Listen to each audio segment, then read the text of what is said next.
Hello, everyone, and welcome to another special Kusogrande Showcase. The Invitational may be over, but that doesn't mean that we're done with bad games. Today, we have a selection of speedruns from very Kusogrande games to show you tonight. We'll be featuring runs by Garby the Glitterous, Brossentia, Linkums, and Corndan. As a reminder, throughout the month of October, we'll be featuring speedruns by disabled speedrunners to help promote the Able Gamers Foundation and spread awareness. If you have a game you'd like to run as part of Disability Month, just type out !Disability Month in chat, and if you'd like to see more information about Able Gamers and what they do, you can still hit that !Able Gamers in chat as well. Just a quick reminder, the games list for GDQ 2020 is out. You can find that on our website, gamesdonequick.com, and you can also find information on the second wave of registration on our website as well. Also, make sure you tune in tomorrow for the first step with Katana Zero tomorrow at 7 p.m. Eastern. But now that we've gone through most of our opening announcements, Garby, why don't you give us the quick overview on what we're going to see here with Ottifants? Okay, hello everyone. I'm Garby the Glitterous. So this is the Ottifants. It's basically just a kind of collection-based platform to collect a certain and then reach the end of but the objective of the game is to go and rescue your father kidnapped and find his papers. Best ending. That's basically what this is. We'll be doing easy because that's where you have to collect the fewest. We are losing your voice just a little bit. So can you adjust it down a little bit? Let me turn down like the sensitivity, I guess. Yeah. This might cause. Okay, hopefully that helps. Let me see. I guess this is. Yeah, that's better. Probably good. Hopefully. Okay. You sound good now. Okay, good. Good. So. I don't know what I can really do about. There's feedback. I don't.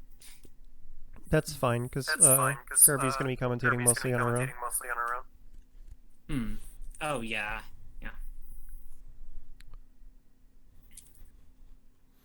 So if you don't have anything else that you would like to explain, why don't you give me a countdown when you're ready to start? Yeah, okay. Let me see. I need to wait on that. And so, let's make sure, this is on easy. So I'll be starting in 5, 4, 3, 2, 1, go. So basically what in this level, these first few levels, there's not really much to them. You just need to make sure to jump. And you need to jump in a specific way that you have to collect enough percent. So here you need to collect 25%, and this should work. Yeah, okay. It's worth noting this game, for the most part, it's a pretty good game overall. It may look, but it does have, like, the physics can be a little bit slippery, so that can make stuff tricky. Like, they can also seem like a little jerky, I would say. Like, you can just suddenly automatically move at full speed in the direction, which, given that they're the way that one hit kills a place, can be pretty punishing. Gonna be a little bit safe there and do that.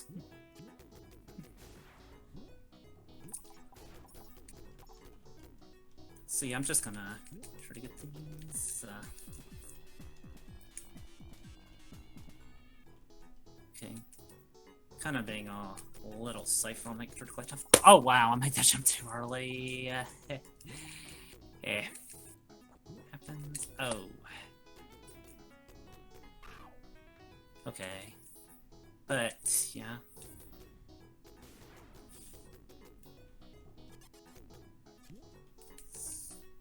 So I guess on this difficulty you need to collect 25% of the collectibles.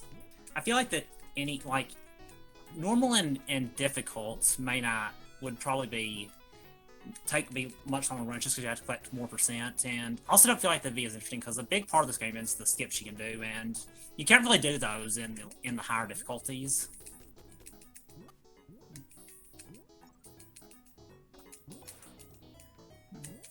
When and also I actually first got this in Kusogrande, so yeah, and I kind of took a liking to it, and eventually I ended up deciding to run it, and it's a pretty fun run. There's quite a few skips. I guess I'll discuss like more of how the level design can get a little not as good later, but I'll get more into that later into the run. So that was the first boss. The health bar is actually directly on the top left. So yeah. So this is actually a little different than a lot of other levels. Like instead of collecting having 50 collectibles, there's only 25. So. And I also don't think there's a bonus area here either. Most of these levels have bonus areas that you can get to, but the thing with them is that there's no indication of where they are, so if you don't know the game too well, you could accidentally get into a bonus area that you don't want to and lose some time, so that can be something that's pretty annoying.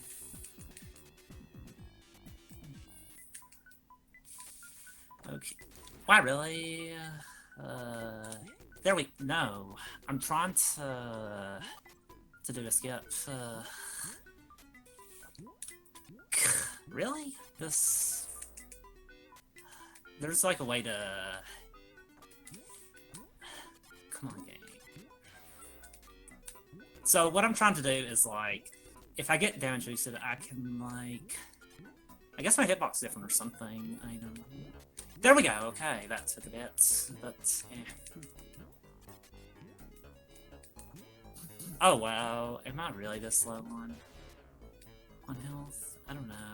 I might wanna. I'm gonna have to be kind of careful on health. I'm not used to having to worry about that.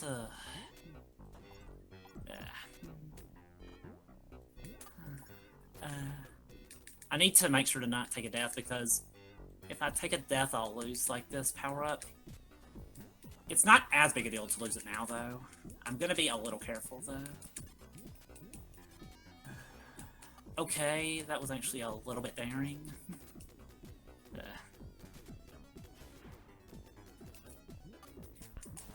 It actually took a while before I ended up deciding to run this. But yeah, I don't know.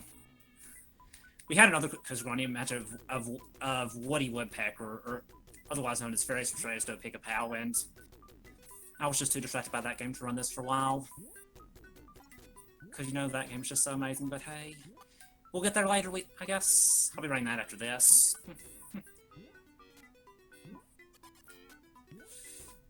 Okay, got that. No, I didn't. But yeah, that jump is a little precise to get. But if I don't get it, I just need to go back up there and use the spring. It does take a little time not to use it, but it's not the biggest deal. And yeah, for the longest time I never knew what those pieces of paper did, but recently they're actually to get the best ending. This game isn't... I don't really know a lot about... It's kind of hard to find, like, information on this game. That also makes routing a bit tricky. So we'll be heading to the second boss now.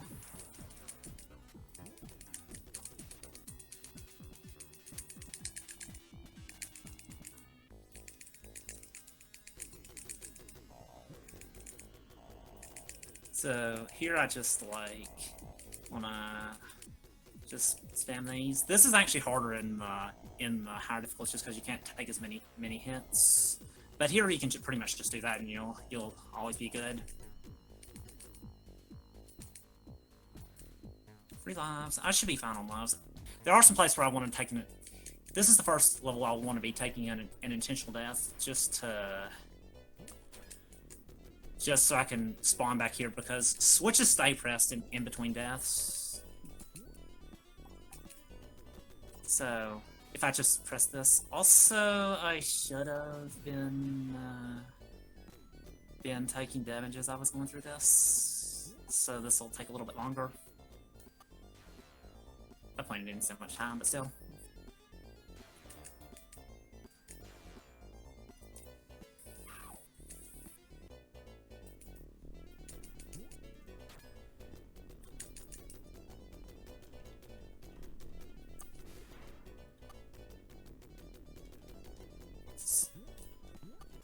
So there's actually quite a few. There's a different amount of locations to each set of levels. Like this one, for instance, actually has 5 levels than a boss. So this is one of the longer ones.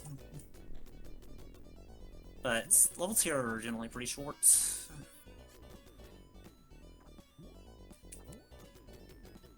Yeah, I need to get that one.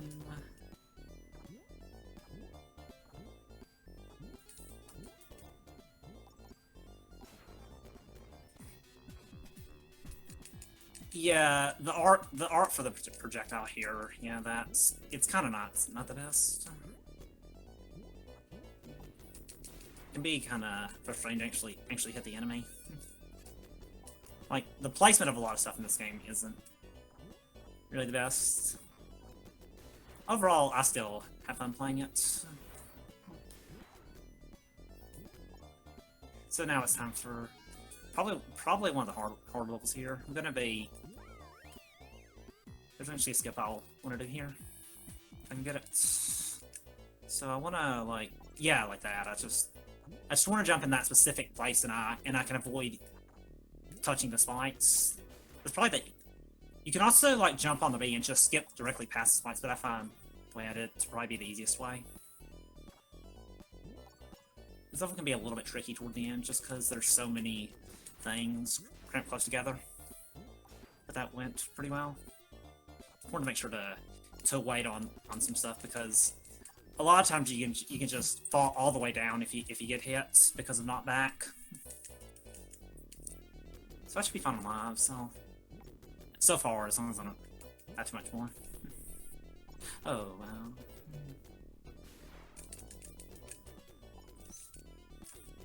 Yeah, I want to get this. There actually might be another route where you can just fly through all this. Like, you may have saw already, but getting 3 yellows causes you to be able to fly, and you can get 3 yellows here, but I don't know if that'll actually be faster. Being able to just fly where everyone is honestly incredibly overpowered power, but there's hardly any times when you can actually get it and have it save time, so it's not utilized that much in the run, unfortunately.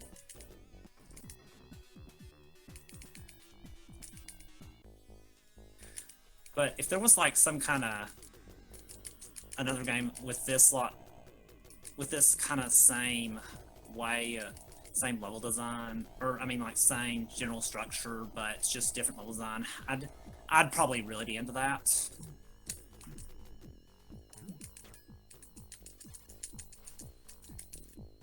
Oh yeah, there are quite a few Ottifant games.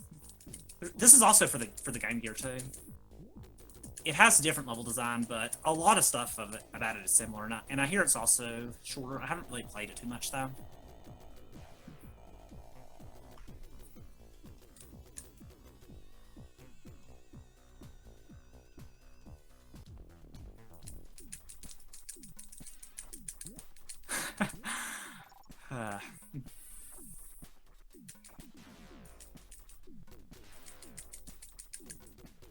So this is a world where like there's a lot of like strategically taking deaths to get back to earlier sections of the level. Like here, I'm actually not going to want to get to the checkpoint because it'll spawn me farther away from the switch. Okay. So yeah, I spawn all the way back here. Wow, yeah, that jump didn't work. That wasn't intentional.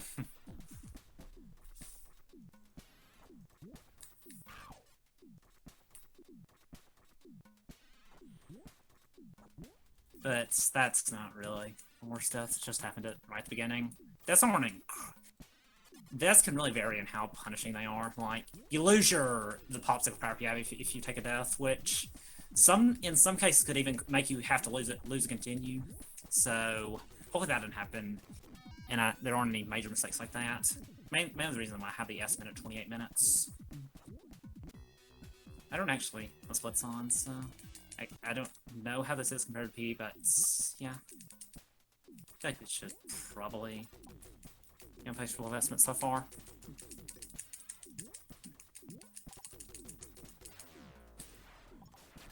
Apparently we do. Our own construction company.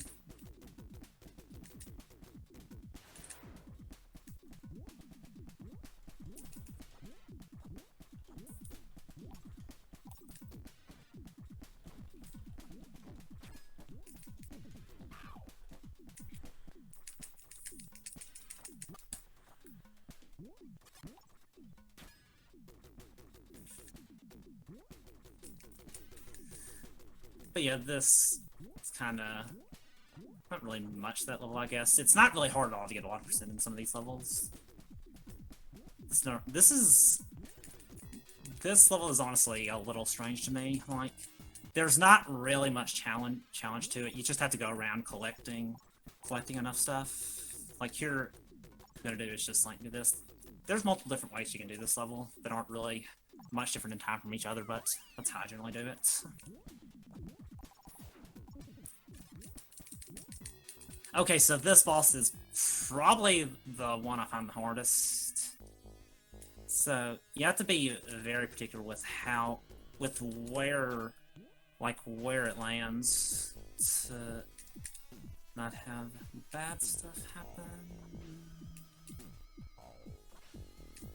That was actually a good fight, but if you're too close to the paint can when you're at the left, it could be possible to for the paint can just blow away off the platform to the bottom of the screen, and it's kind of bad when that happens.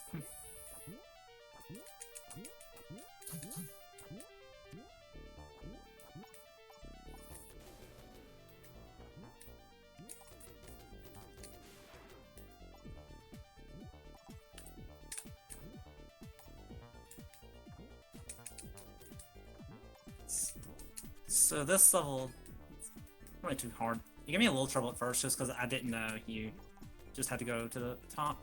Yeah, I like this music in particular. This is probably my favorite track. Last one's also pretty good. And there's an exploit here. Like this block I'm carrying. I don't think they intend you to carry it to here, but it's possible to do that and skip a pretty big portion of the level.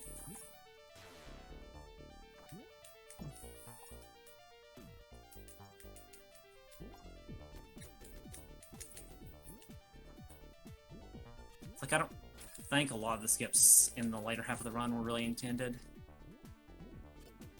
And this is also where, if you're not doing speedrun strats, I feel the level design kinda isn't really the best, because you have to just keep hitting switches and then going back to the previous location, but utilizing the popsicles in the correct way, you can get a double jump path that'll let you skip pretty big parts of this level.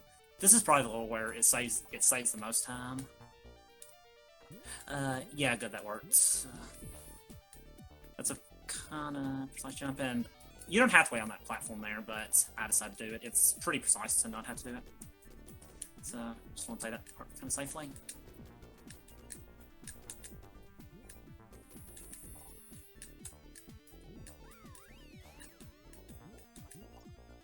This is probably like the biggest change in routing recently. And there's a bonus area to the top right, and you can actually go there if you want to, and it will save time, but there's an odd bug with this game that it's possible for your controls to just completely lock if you go into the bonus area. I don't know what causes that, so I'm not going to take that risk. I don't know how to really prevent it from happening. And it would basically mean I would have to reset and just start over from the office. So just do this.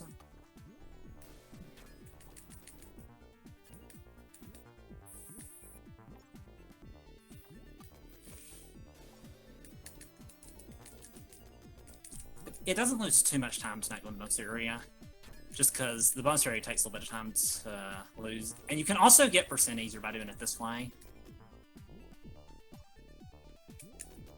Yeah, routing in these kinds of games is pretty neat.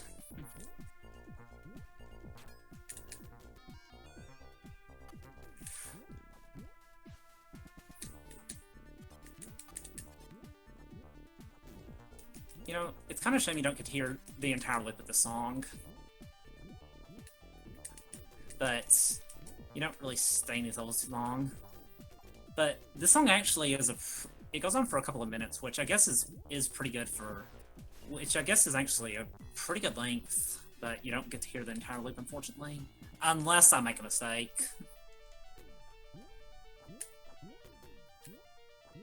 And like mess with routing or something. I can see why like some people may not. That's a bad game. I think there are some people who I think this game has gotten some positive reviews that I've seen, but yeah. But it's mainly the controls combined with punishing one-hit kills are some flaws with this game, I would say.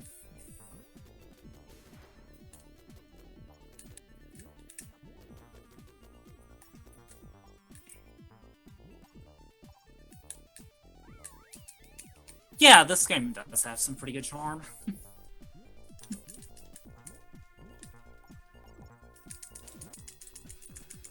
Oh, right. This is honestly probably the easiest boss, but the boss get like shot at you in a bad way. It is possible to fall there, and here you can just do 5 points of damage each time jump on the boss. So that's just what I do for this boss. You can also just keep shooting the weapon, but that's a little bit slower. This is probably the most punishing set of levels. And it also contains what is almost certainly the worst enemy in the game. These flies here. It's kind of hard to predict like their movements, and it can be hard to get them. I may want to get more. A little bit more synchronized, I think.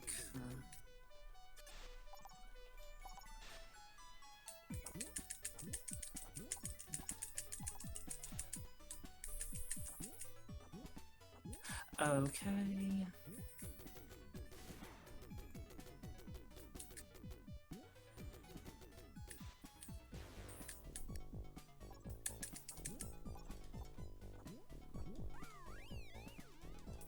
So, this level actually has quite a few different ways you can do it.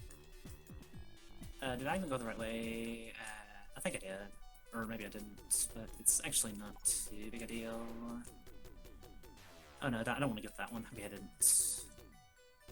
So the way I typically do this level is to get a red, a yellow, then another red, and that'll give me a shield power-up, which will be active for 20 seconds, and in those 20 seconds I'll want to be able to run through some enemies. So and that's generally my favorite way to do it.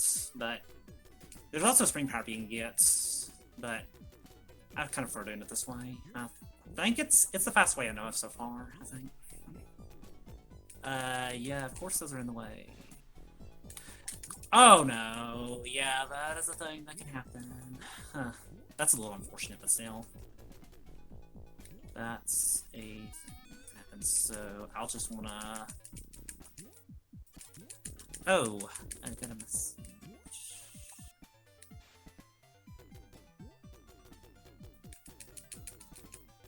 Oh, have I been muted this whole heckin'? 1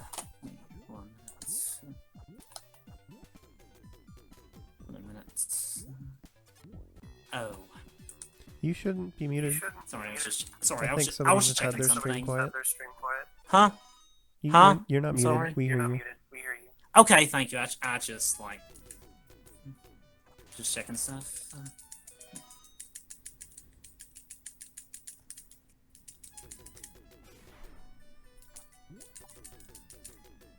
So destroying those flies, it is very possible to take a death there from those flies just getting you, and it can be hard to prevent it, but luckily it didn't happen that time. It's hard to get like destroying those flies consistent. yeah, this is actually the last level for some bosses, and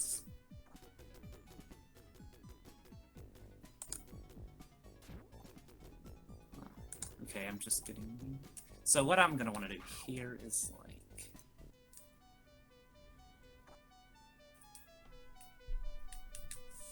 get that. And ideally, I would not take a death here. It would actually be pretty bad if I did. Oh no, I didn't want that. Okay, good. I still made that. If I didn't make the jump, it would have cost me probably like a few minutes or so. So it's a good thing that I made that jump. Like, that wasn't a really punishing mistake, but it potentially could have been.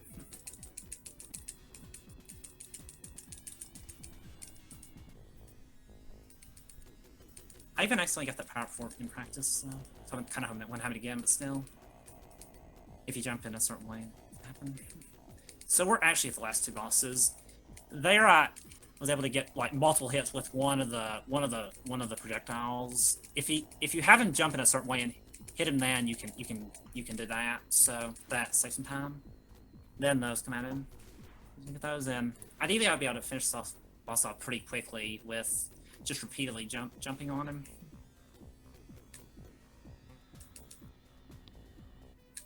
Okay.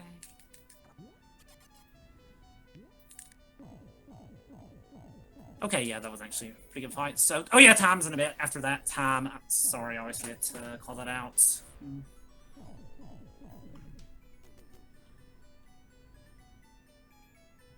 But yeah, that was time. But so we saved our father, and if we would have gotten all the papers that were scattered around that showed the grass, we could have gotten the good ending. So, but we weren't. But yeah, I don't really know what the difference between that, because I haven't ever really gotten that yet. But yeah, that was the Ottifants. So I guess I'm actually going to be running Férias Frustradas to Pica-Pau in a little bit as well. But for now, I'll throw it over to the host. So yeah. Okay. Thank you, Garby, for that. Just reminder to everyone, we have a good lineup of some bad games to show you tonight. Well, bad games / Kuso games. So stay tuned. As Garby just said, we've got another game coming from her coming up after this. So we'll be back in just a few minutes. Stay tuned.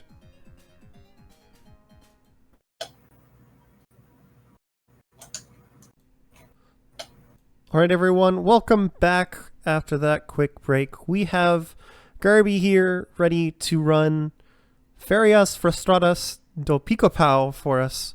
But as a quick reminder, Hotfix is funded in part thanks to subscriptions and bits, so we would appreciate it if you would consider subscribing to support future broadcasts. And thank you everybody who's tuned in so far.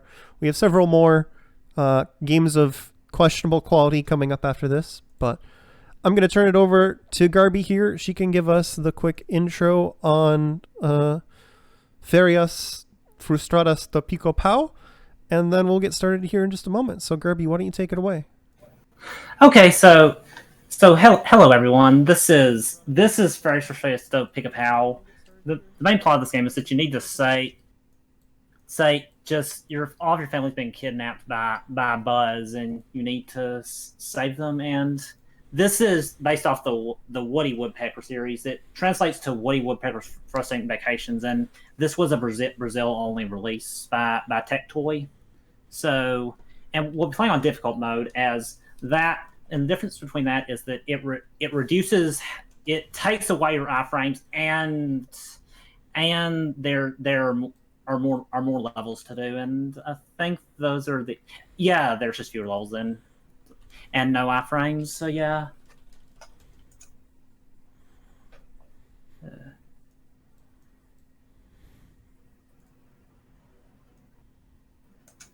But yeah, I think if we're ready, I can count us down. All right, go for it. So I'll start in 5, 4, 3. Well, I need to do this first. All right, I'll start in. And I need to confirm it's on. Yeah, so I'll start in 5, 4, 3, 2, 1, go. So there's kind of there's actually this is actually a pretty fun game to run, just because the dash lets you go really fast, and you can like peck to kind of avoid taking damage, and so it's a pretty technical speedrun, I would say. So even though like this was in Kusogrande, I can see why people think this is a genuinely bad game. I find this pretty fun to run. So yeah. So that was the first level. The moles in that first level can be really hard to do. I remember when I did this for Kusogrande first, they gave me a lot of trouble because it's just really easy for them to just knock you into pits. Jumps here are kind of a little precise if you don't want to have to land on that platform. And it's really unintuitive to figure out what to do here, but you need to top that tree and then you can go down. But if you go down before you talk to the tree, you'll just not be able to. You'll just take a death. And here, it's kind of hard to know what to do. But I just keep jumping and holding right, and you'll be able to beat the level.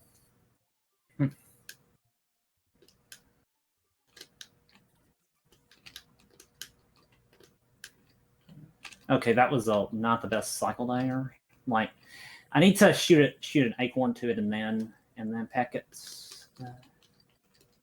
It is possible to do this in just like one cycle. That second cycle is good though.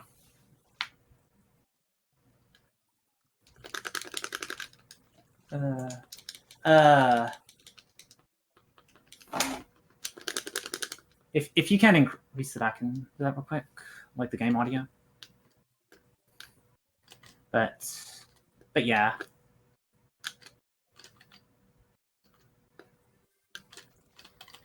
So it's also really intuitive to know what to do here as well. The A and B button combination can let you honk a horn that you need to use on the sleepy men there to be able to attack them. Did I even? Yeah, okay. I have the right amount of keys, and the ceiling lights here aren't backgrounds, so they'll actually do damage. So that's kind of something with this game, and not having iframes there doesn't help either.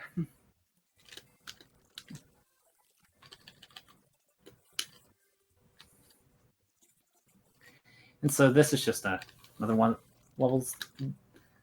Isn't as bad just because the first two keys are pretty early on. I'll get my last one in a bit. So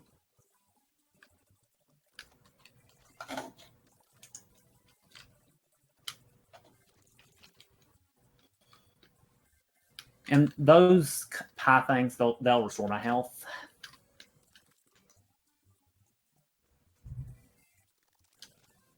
So if I would have been in that barrel like at the right time, I could have skipped having him walk back there, but it's actually pretty hard to enter the barrel, so it can be hard to do that. And if I don't jump in the right way, it'll be hard for me to get out of the barrel. Okay, yeah, that was actually a really good fight.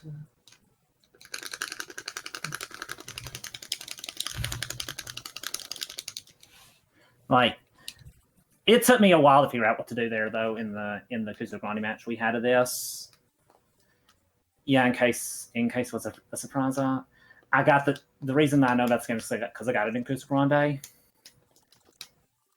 Kind of a feature of the event tonight. But yeah.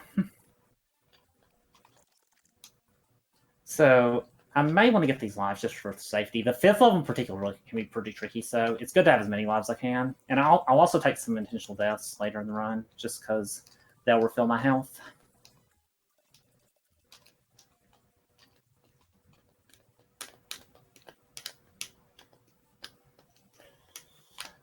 Like, this is actually reasonably... It can be hard to make it through just because of how knockback works, but this is going relatively well, and I managed to get that. That one in particular can be a little annoying. It was pretty good that it bumped me up there.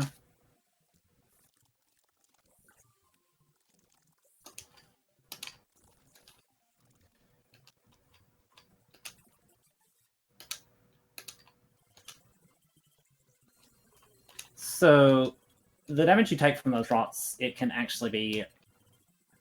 It can be random how much damage you take. So... Or it's probably based on subpixels or something like that, but I do want to be careful. Like, generally I'll just take like 1 unit of damage, but it is possible to take 2 or even 3, so yeah, it can be something.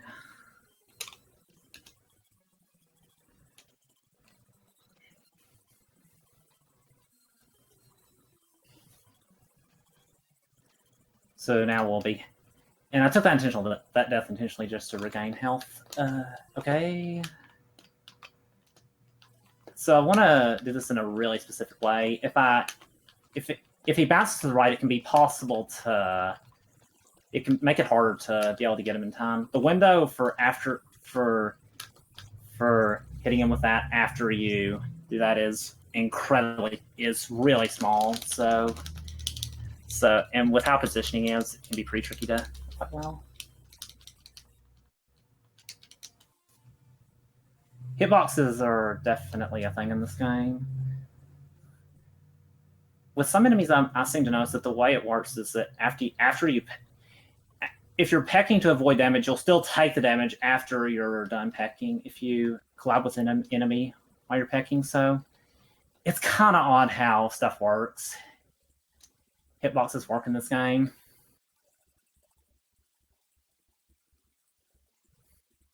So this is just an auto-scroller, but it can be, colliding with one of those can actually be pretty bad. Like, the fish and the crabs in particular can be pretty punishing. But luckily there are some some lollipops in this level, so it's not really too bad. That's fine. But it does get to a point sometimes where I want to just pause buffer. But that may not be necessary here.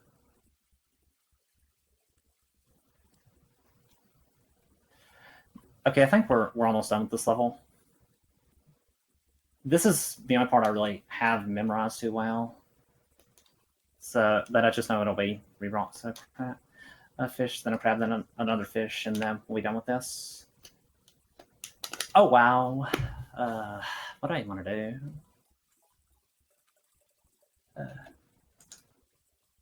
This is a pretty good pace so far, honestly. I kind of wish I went so low on health though.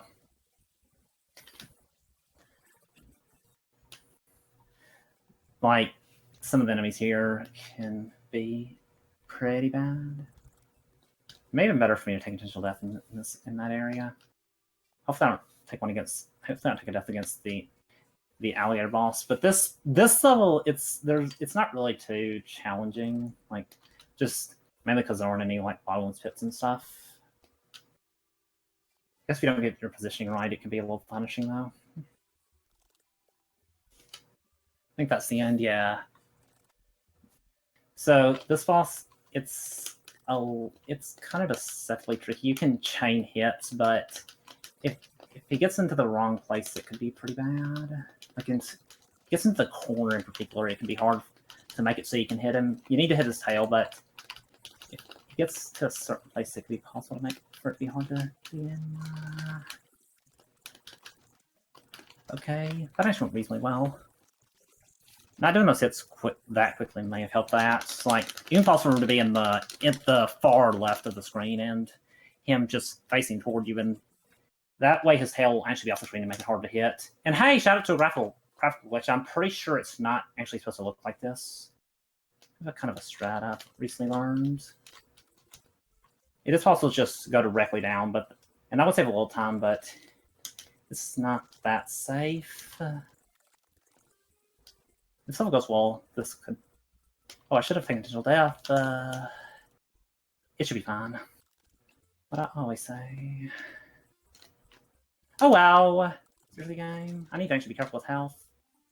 That's honestly usually not an issue because I usually remember like taking intentional death or something. I could actually try to get that. That's not good. I don't know. This could still be a pretty good time. It's just it could have made TD without that, But yeah, I was trying to get the lollipop there to get some more health, but it didn't really go as I intended. I can take a while to get out of there. and one problem with this level in particular is that it could be hard to. It's possible to accidentally be dashing when you don't want to. That's not what I want to be. Okay, so it works. Like, it's possible to hold right and have it do a dash when you don't want it to.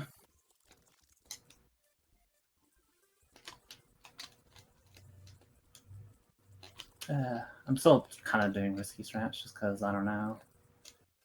I think I'm toward the end of the annoying part. Oh, that was incredibly risky to try.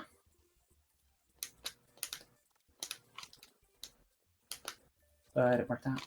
Okay. This might be PB pace, honestly, but I kind of doubt it. My PB is a 12:55, so we'll see what this is. Right now, 11:08. I don't think so. Those will be pretty good.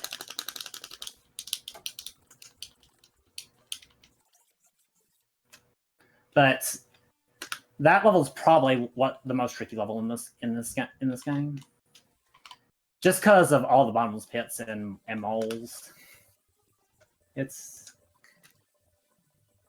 Yeah, I'd definitely say it's hardest level. This level isn't really that bad. It's just a maze where you need to hunt for keys. It's not a really big maze either. You just need to make sure to destroy the correct mice.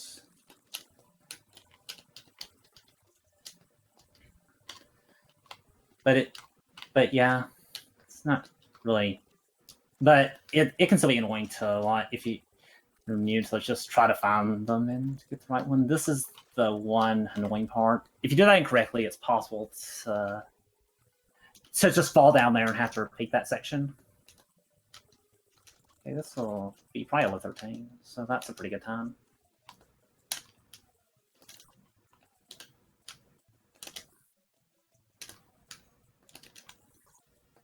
So this boss, you just need to keep doing that. It's not too hard of a fight. It's just a little repetitive because you just need to keep doing the same thing. You can save a little time by just doing a jump right as you land and not having to wait on him to skip farther. But it's kind of the only main time save. It's possible, if you're not careful, to just get kind of stun locked for a little bit, and that has happened, but other than that, it's not too bad a fight.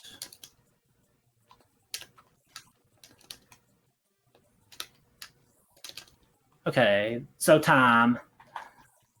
Oh, that was on my end, it's a 13:10 flat, but yeah.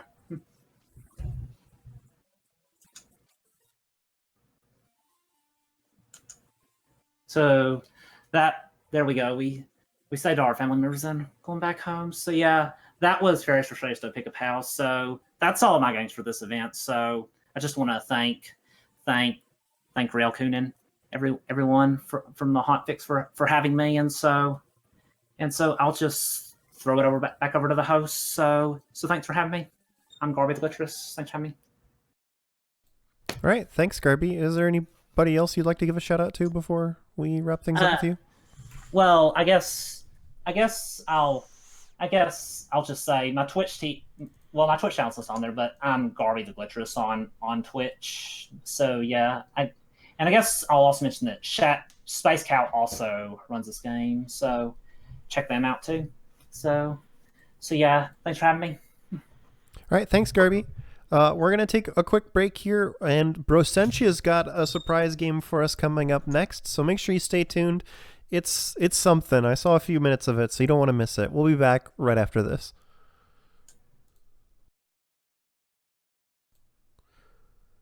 Hello, everyone, and welcome back.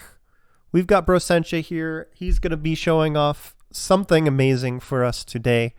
But as just a quick reminder, we're here with a special Kusogrande Showcase of bad games. Some of these are from Kusogrande, some of them are from Big Bad Game-a-thon, and some of them are just very Kuso games that haven't been featured on either. So just a lot of fun. Kusogrande Invitational's over, but we're still going to be using this time slot for a little bit to do some Kusogrande stuff. So make sure you're still tuning in every other Wednesday while we do bad games. As a quick reminder, if you missed the first wave of registration for GDQ 2020, there is going to be a second wave, and you can find information about that on our website, gamesdonequick.com. And of course, this is October, which is Disability Awareness Month, so we're going to be featuring some runs from disabled speedrunners throughout the entire month. You can check out more information about able gamers who we're helping to spread awareness for by typing !able gamers in chat. And if you'd like to participate, you can do !! Disability Month in chat. But Brosentia, why don't you give us the quick lowdown on Rags to Riches? Hey everybody! Yeah, good to have you here. Rags to Riches is essentially a simulator, is what I would say, because you're a guy, I call him Tubbs McGee, and you're homeless and you have $2. The first goal is to obviously not starve to death, but then after that, the general goal of the game is to make $1 million. We're instead just going to be doing it until you get a college degree, because it takes, like, the run's about double going to $1 million, and it's also pretty boring once you finish college. So that's sort of the excitement that we've got going on here. Let me know when we're good to show off these beautiful game objectives for everybody. Sure, go ahead and show it. Faizu, by the way, are you here? Hello, I am here. Aha. Yeah, so yeah, go ahead. I'm very excited by Rags to Riches. This is a very special game. Yeah, it's accurate to real life. This is for the Commodore 64, by the way. The best video game. You need to avoid the robber. He'll take your cash. Avoid police. They'll take you to jail if you don't have a haircut. And you have to find a hotel before nightfall. Okay, you ready? Oh, yeah. Okay, let's find out if I have to reset within the first 30 seconds. Here we go. 3. I'm not lying. I know you're not lying. 3, 2, 1, go. Oh, geez. There we go. Okay, here we are. I call myself Tubbs McGee. I have the coolest hat in all of Rags to Riches land. Just so everybody knows. It's pretty awesome. Okay, so what I'm doing right now, I sold some bottles, and we're going to go ahead and buy some food. Not starving to death is hard, and you want to avoid starving to death. Okay, honestly, if I can manage to get some dollary dues to show up, this would be very helpful. This is good. Okay, good. Let's see if I can use the dollar glitch. Yeah. Essentially, you can get infinite money by doing this. We're not going to get $1 million doing it this way, though. That would take a little while.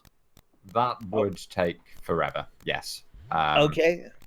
So I know a little bit about this because we were testing your stream earlier. And so you were saying what you really want to do is get a job on day one. What are the requirements for getting job day one? You need $4 for a haircut, and you need to make it over here relatively quickly, which we're doing great. I'm actually going to get a haircut today. Nice. Yeah, and I've got $2 to spare. This is, like, unheard of. How often do you have to keep the haircut going? Like, every 3 days you need to get a haircut. So I got one on day 1. I'll have to get one on day 4, 7, 10... chat may need to help me remember those, so pay attention, chat. Let me know if it's haircut day. So 1, 4, 7, 10, 13, etc. Okay, so I got the haircut. We're doing good. Now I'm just heading to my first job. I've got some money. Oh, luckily the police don't care. I already got a haircut, so they're not going to harass me. Do they care about you on haircut days? Or no. We actually get haircuts 1 day early. No, the robber! He took my money. Oh. And the police officer shows up right after. What a jerk. The police don't actually care about robbers. The only thing that the police officers care about is making sure that everyone has an appropriate haircut. It's true. It's true. They're the haircut police. Absolute jerks. They're the fashion police. So I know the robbers can only take some of your money. How is that determined? It depends on how much is in your inventory. Okay, you see the $10 at the bottom? That is considered in the bank. The robbers cannot touch it. The ones that appear above the $10 at the bottom, though, those can actually be taken by the robbers. So as soon as you hit $10 or multiples of 10, you're going to be completely fine. Okay, there we go. My hat is left at home. That means that we have rented an apartment, $10 a week. This place is a great place to live, okay? Yeah, $10 a It's- week. Holy crap. Yeah. Sign me up. Well, I mean, in fairness, you do have to deal with the haircut police and the fact that robbers will steal any loose change you have, or any loose dollars. I mean, Yeah, but it's, it was it's only actually- if you have multiples of less than 10, right? Yeah, they don't go for coins. But if you have $15 or something like that, they'll take the $5, but they'll leave the 10. I'm actually doing really well money-wise. Like, honestly, what I want to do is hopefully get $20-ish by the end of this day so that I can start going to high school.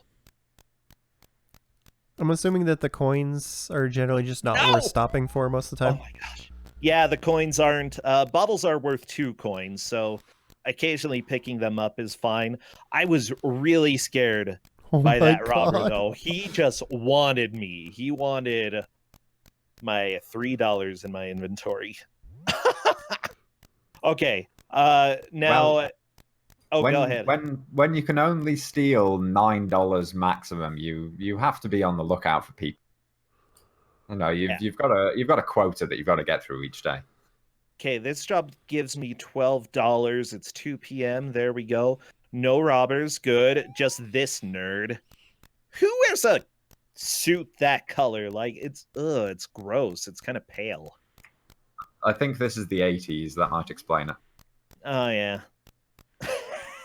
Okay, what I'm actually going to do is go spend a little bit of my money so robbers can't take it. Hopefully a robber doesn't appear right here. Thank you.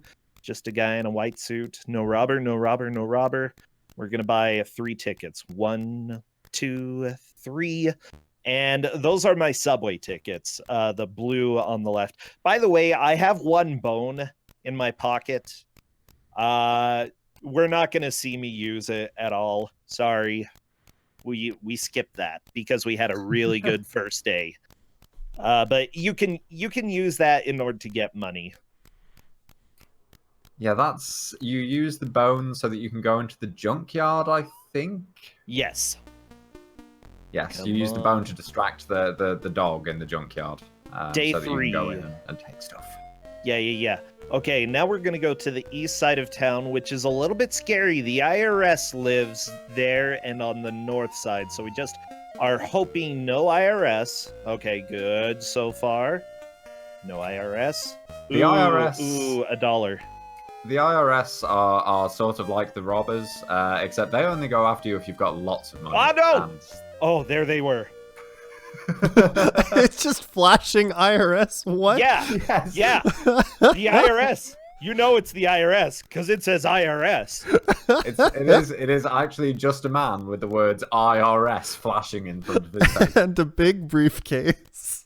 Oh my gosh. Okay, that was terrifying. Amazing. But that's okay. I can breathe a little bit because the IRS didn't get me. Whew. Okay, everybody, you can all breathe. I need a haircut tomorrow. Yes, you need one tomorrow. Yeah. I was going to remind So, you, but you remember. Just make sure, chat, just make sure to remind me as well. This is a horror game. Yeah, it's about real life.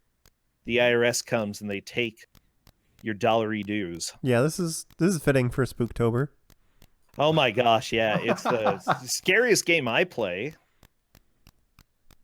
It's definitely one of the more tense games you play, and I mean that in the speedrun sense, because this can just go horribly wrong so quick. Oh yeah, like, here's the deal. I'm not going to reset any given point at this point, but honestly, the run can end whenever. Who knows? So is that little bit of yellow on high, is that your progress towards your high school degree? Yeah, you have to go to high school for 3 days to get your degree. Oh my god. Yeah, only 3 days. It's nice. I assume that Okay. that Tubbs is actually pretty well educated, and he just needs to turn up for long enough that he can take.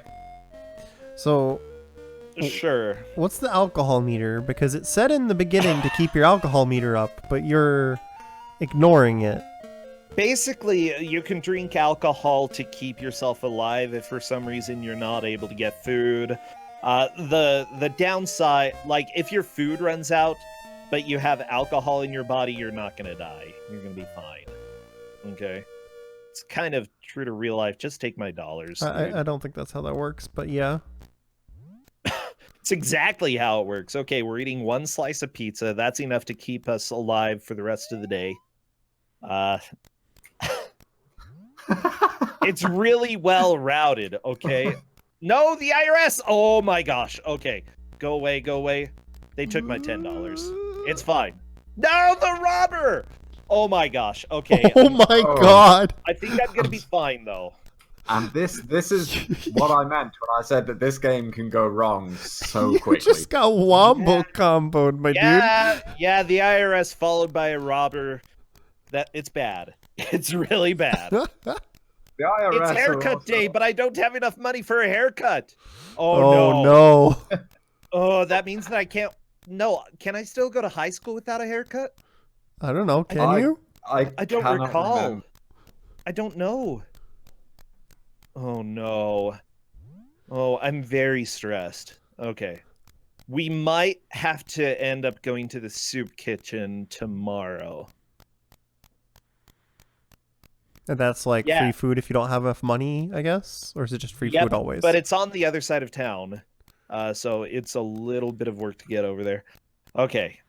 So, yeah, this is the scary thing about this run. Because to get world record, essentially you have to have the perfect day. Don't you dare, you total jerk. Oh man. Should I try to go to high school? I feel like I should. I can't recall Well, if you also facial need a hair stops haircut. you. Well, that's only if the police show up. Let's try to go to high school. See if I can finish my degree. What happens if the police find you and you've got facial hair? Do they arrest you, or Yeah, they take you Yes. to jail. He goes to prison. is that like game over, or? No. I got a high school degree, everybody! Yeah! Congratulations, bro. I Senshi. No, actually it's- wasn't sure that was gonna work. But It's, how do I get it's- back home now? I don't know. There's $1. Okay, let's see if I can Dollar manage glitch? to do the dollar glitch, please. Oh yeah. It's Okay. it's We're good. We're good. I get to go back home. Okay. Oh, I was gonna say, just- can you get enough doing that to get the haircut, or you do not have enough time? Let's see. Oh, whatever. You can't steal anything. I don't have any dollars, you nerd. Oh, he doesn't take your coins. Nope. At least he's nice like that. He doesn't like pennies. Okay, so I definitely need to get $3 more and avoid the police. So please no police, please no police, please no police. I don't like you taking me to jail. It's an interesting song there, Brosensha. It's a true song. I wrote it. Yeah, it's a memoir. Does this song work? Is it a personal ritual to keep the police away? Doesn't work. You know, even if I miss the first job, that's technically fine. Go ahead and take my $1. It's better than me dying. I could have easily starved to death, so whatever. He can rob me.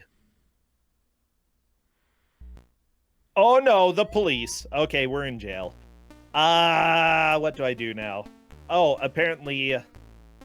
Well, it Try to filled your run away rest from and the- food. It's okay, it's okay. What can I do?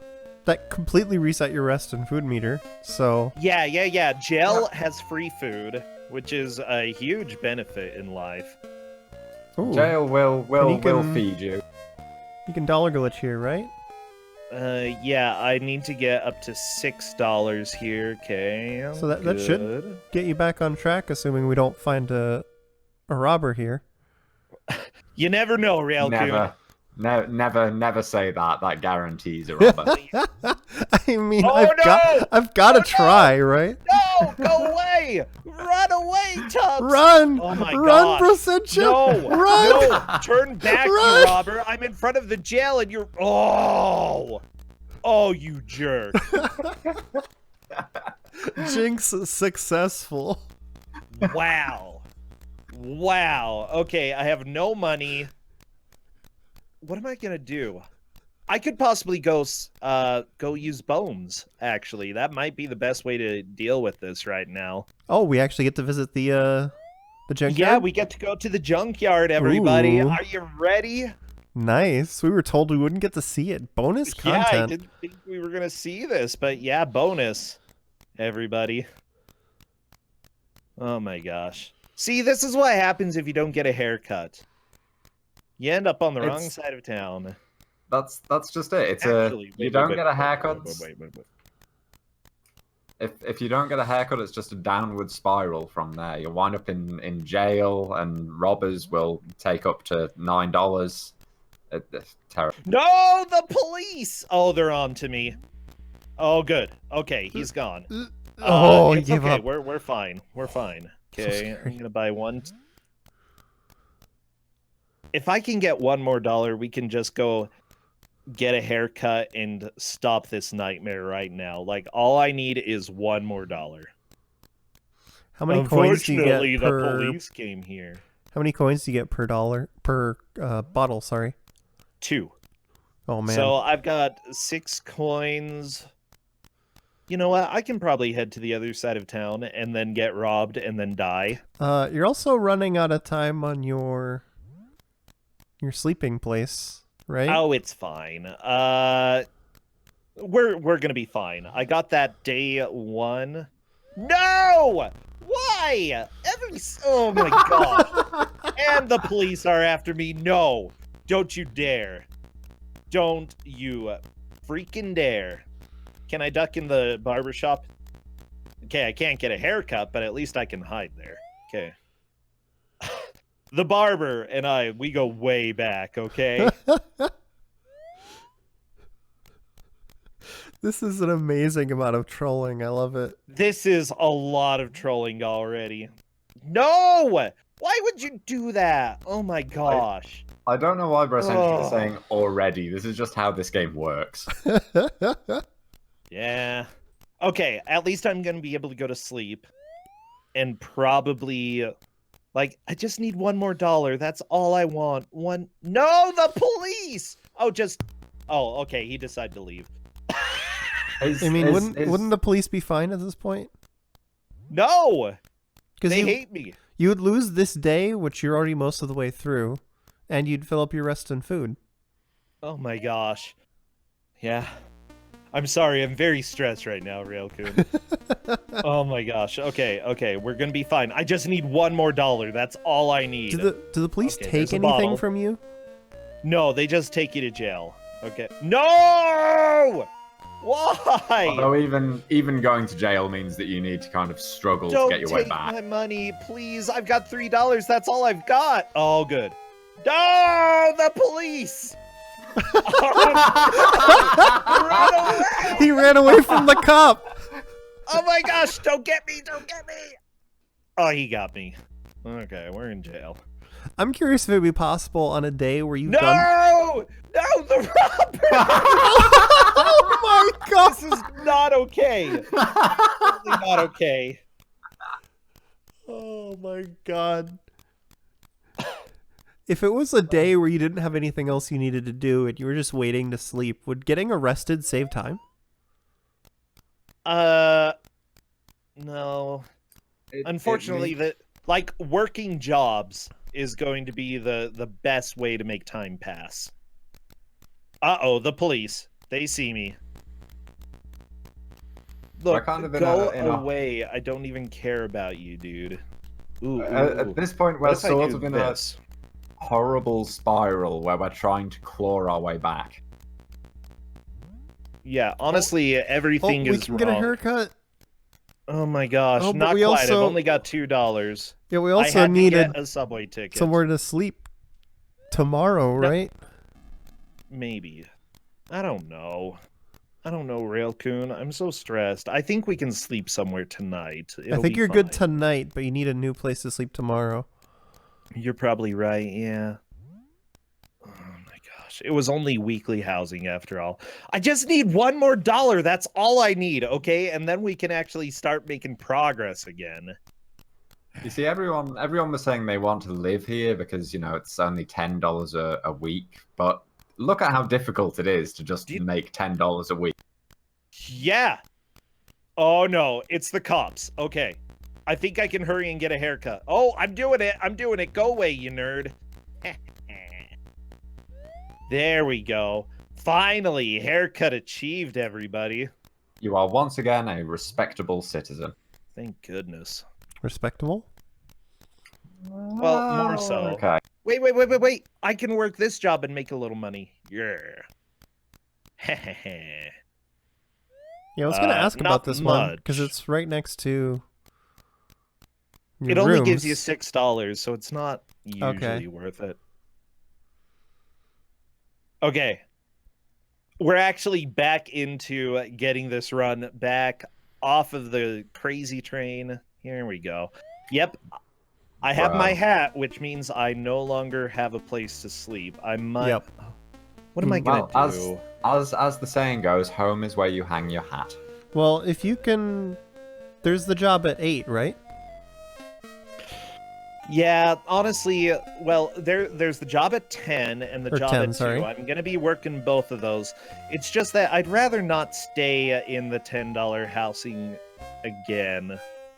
It just, I don't know. Can you upgrade from the 10 No! to another one? Oh my gosh. Why are you like this, video game? Why? This is so tense. Okay, whatever. Just take Give my up. money. Give up! You Give up! Oh. Stupid nerd. Because I'd rather go to work. I'm Yeah. going to make most of that money back. Like, I don't want to miss my work. Okay? The luck in this run, Railcoon. This is how the game usually goes, to be fair. It's Getting a a good mad... run is unusual. What is the record for this game? Like, what is the optimal RNG that people have been able to achieve? What's my time? Like 20-something minutes? Yeah. Yeah, we're not doing that today. Like, at this point, it's been essentially 10 minutes lost because of randomness. Thank you, video games. Hey, I have $20 in the bank. Nice. Yeah. So, Does that mean you could go to the other room you wanted to get? no, you have to get $40 to go there. Oof. Yeah, I do have a high school degree, but unfortunately I can't get to any of the jobs that I really want right now. Is there any? I'm just going to stay on this side of town for now. Is there any benefit to the $20 a week place? It's just closer to jobs. It's easier to actually get where you want to go. That's Okay. the only benefit, really. Although I think you can go to college from there. I suppose, yeah. I guess. The end game Okay. is that Rosencio wants to get enough money that he can start going to college and get his college degree. Yeah, as soon as I get my college degree, the run's over. Okay, I need to get a haircut tomorrow. Everybody, you need to remind me. tomorrow. Haircut tomorrow. I This- think... Oh, go ahead, Faizu. I was going to say, this is college degree percent, where we're trying to finish college and we consider that successful. The theoretical goal of the game is to get $1 million, but that takes forever and is so unbelievably RNG dependent. I assume Yeah. like once you go to college, you can get like better paying jobs and such. Like, how does that work? Well, once you go to high school, you can actually get $100 a day job. It's just that, unfortunately, I'm not at that point. And after college, it's something like $10,000 a day. It's Oh, great. okay. And so, you work that job, you put money in the bank, you invest it, and you end up getting lots of money. And So- then it all ends up getting taken by the IRS anyway.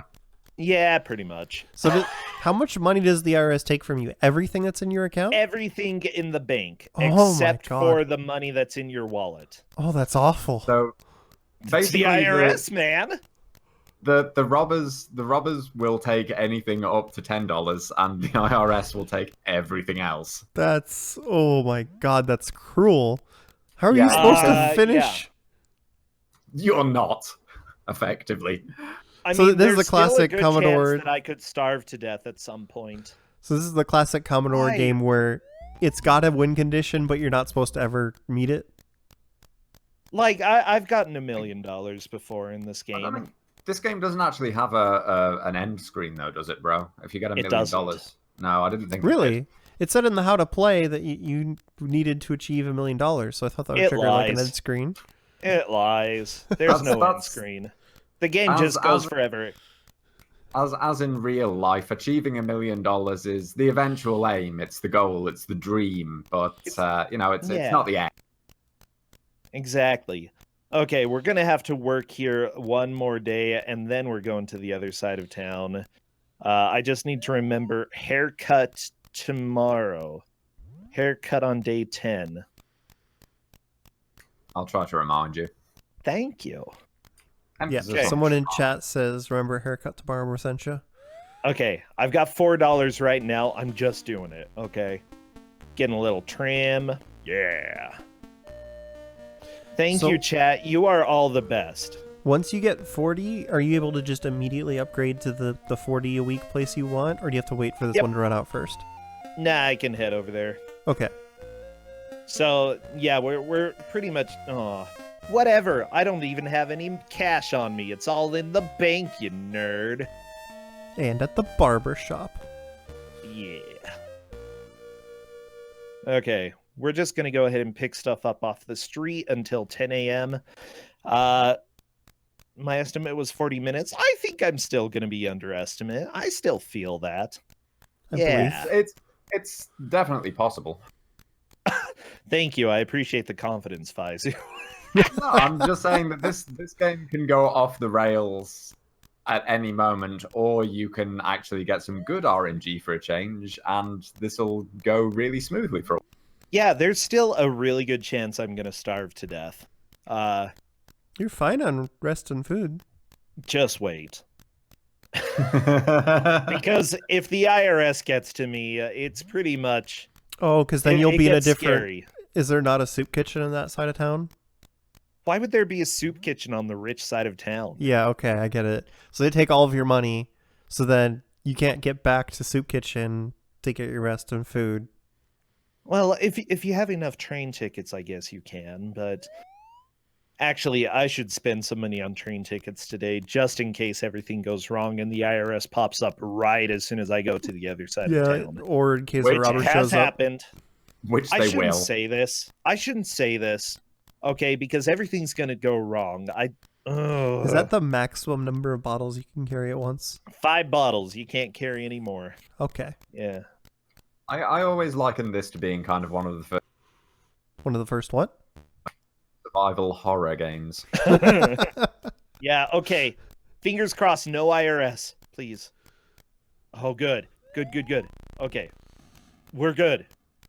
The fact that they can spawn on top of you when you come out of the subway is just so rude. It's incredibly rude. Okay, we're gonna be working a really good job tomorrow. Good. Okay. All right, is And this one just- of the high-paying jobs? Ha! The IRS. I've got $0 in my bank. You think you can get me? Oh yeah, this is the $100 a day job. Okay. High school diploma required. It certainly is. Okay, please. Good. No IRS, no IRS, no IRS. Good. I'm not even picking up the dollars on the street now. It's not worth it. What I need to do is go eat terminal lunch. It sounds scary. That sounds bad. Actually, I think on this side of town it's called business lunch, but on the other side of town it's terminal lunch. There we go. Business lunch. Yeah. If I offered people terminal lunch, I think I'd be the one getting a visit from the police. That sounds like, Yeah. the last meal kind of thing. Terminal Yeah, lunch. exactly. Yeah. Okay. So right now, I'm just going to camp out in front of my apartment until it's time to go to sleep, which is 8 o'clock, the IRS. Oh, geez. See, that's why. This is a good hideout, okay? All you do is you go hide in your home and the IRS can't get you. Okay. It's pro strats, everybody. That is Turn not off advice. The lights. Don't Turn try off it. the lights. Okay, I need a haircut tomorrow. No, not tomorrow. Day 13. Unfortunately, I that is think in recent years, the IRS have learned how to get around the hide at home strategies. Yeah, maybe. Do not Possible. take that advice from Brossentia, please. Okay, please don't get... Okay, no IRS. Let's see. Do we get a friend walking to the left? Yeah, friend time. Okay, I'm gonna go to 1 day of college tomorrow. What's When- the friend? Does that mean somebody else can't spawn? Yeah, if there is somebody on the screen, we can't get robbers or anyone really spawning, so it's That good to can- have somebody else. There can only be one other sprite on screen at a time, so if there's a random passerby on screen and they're going the same way you are, that gives you a lot of travel time with no chance of robbers or IRS or police spawning. Nice. Thank goodness. Yeah. How much So- does college cost per day? $100 a day. Okay. So I can go That- for 1 day at this point. It's usually safer to spread it out. College work, college work, college work. You know? Yeah. Just in case the 100 IRS takes it all. Yep. $100 a day for college actually sounds about right, I think. Yeah. Okay, come on. Let me go to sleep. I'm not so jealous of that cost right there. I'm so scared. I'm so scared. I'm very terrified right now. Okay, no IRS, no IRS. Good. Okay. To the left, no IRS, no IRS. Okay. We need to go to the east side of town right now. Okay. Good. So I And assume at college this is point, to the left. having a Yeah. buffer of tickets is just safety. Effectively, yeah. Yeah, basically. It Okay. means that if something goes horribly wrong, then Bro can still travel to any of the other regions in town and go to the soup kitchen or whatever's Yep. needed. Oh, I do need a haircut today. Everybody. Yes, you need a haircut. Am I? Oh no, the IRS. Okay. That's okay. We're gonna be fine. I think I can do all of this. Maybe I should have gotten a haircut before college.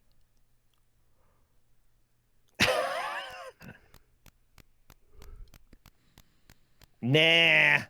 Okay, there we go. We did that. Time to go get a haircut real quick. Do I have enough time to get a haircut? Oh my gosh, I might have just I think I do. I think I do. Let's hurry and eat food real quick. I don't want to die. Yeah, that would really slow the run down if you died. Oh. Yeah, dying's not I something. assume you get arrested if you're out past 8. No, only if you haven't shaved. So like, Oh, come on, please, please, please, please, please. No, it's night. They're closed. 'cause Okay. it said make sure you get to sleep at 8. So like, is there any consequence for being out at 8, or is it just because most places close? Pretty much everything's closed and you starve faster. Time goes a lot faster at night. Oh, okay. How I see. clocks Holy crap! Yeah. Yeah. Okay. A robber? That's fine. Okay, I'm not going to be working today because... No, I can still work. I'll just work my crappy jobs. Need a haircut. Yeah, we're gonna go get a haircut right now. And it's okay, Railcoon. We're... I'm just helping you remember. Yeah, thank you.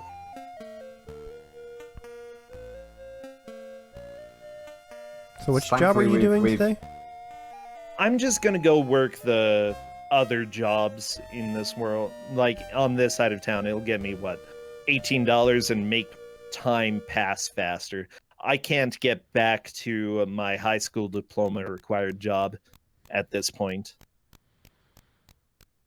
Okay, so just noting for myself, remember, go get a haircut before college.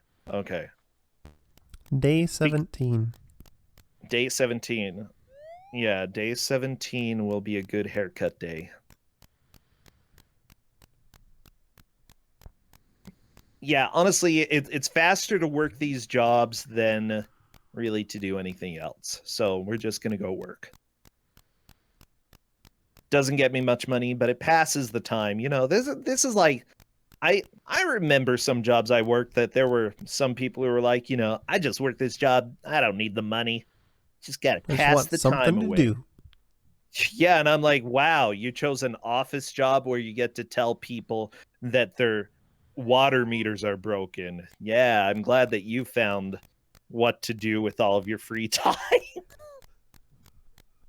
You know what I'd be doing? I'd be playing this. I'd be playing video games. This game specifically?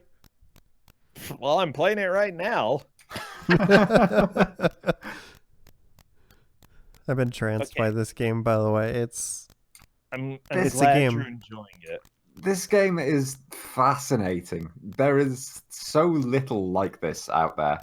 Oh, yeah. That's what I love about this. Like, I do say that, you know, this is a game that has been forgotten to history. It's not a surprise at all. It's an incredibly cruel game. It's not exactly a good game, but it's just so unique and fascinating that I love seeing it. Oh, yeah. I completely agree. Okay. Guy in the pink suit, walking to the right. Please no IRS. Please no IRS. Please, please, please, please, please. Okay. Whew. I can breathe. Okay. We're going to work today. College City tomorrow. Industries. What's that? City Industries. What a name. Oh, it's just a cop. That's okay. City Industries. It's a high quality company, you know? Okay, I've got my finger on the D-pad if I need to turn around and run away from the IRS. Okay, we're fine. You got a buddy walking with you. Yeah, look at this guy. He does a little shuffle, wiggles his hand. Little briefcase. I assume we're getting Yeah, food now.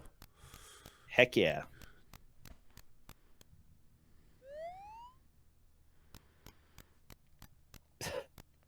Hey, Justin. Ow. Why'd you whack me? What is this? This is a quote-unquote speed run for rags to riches. Yes, a quote-unquote speedrun, because it's entirely the dependent IRS. on RNG. Yeah. Oh, the IRS. Oh, go away. Go away. Okay, cop's fine. They want my blood and my money. Mostly my money.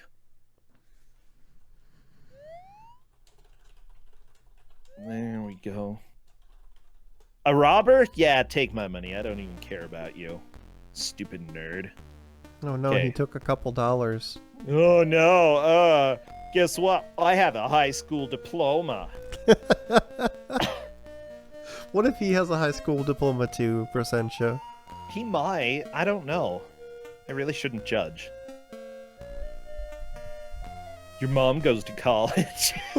What? Napoleon Dynamite, man. Oh, okay. It's been a while. I was like, Okay, excuse me?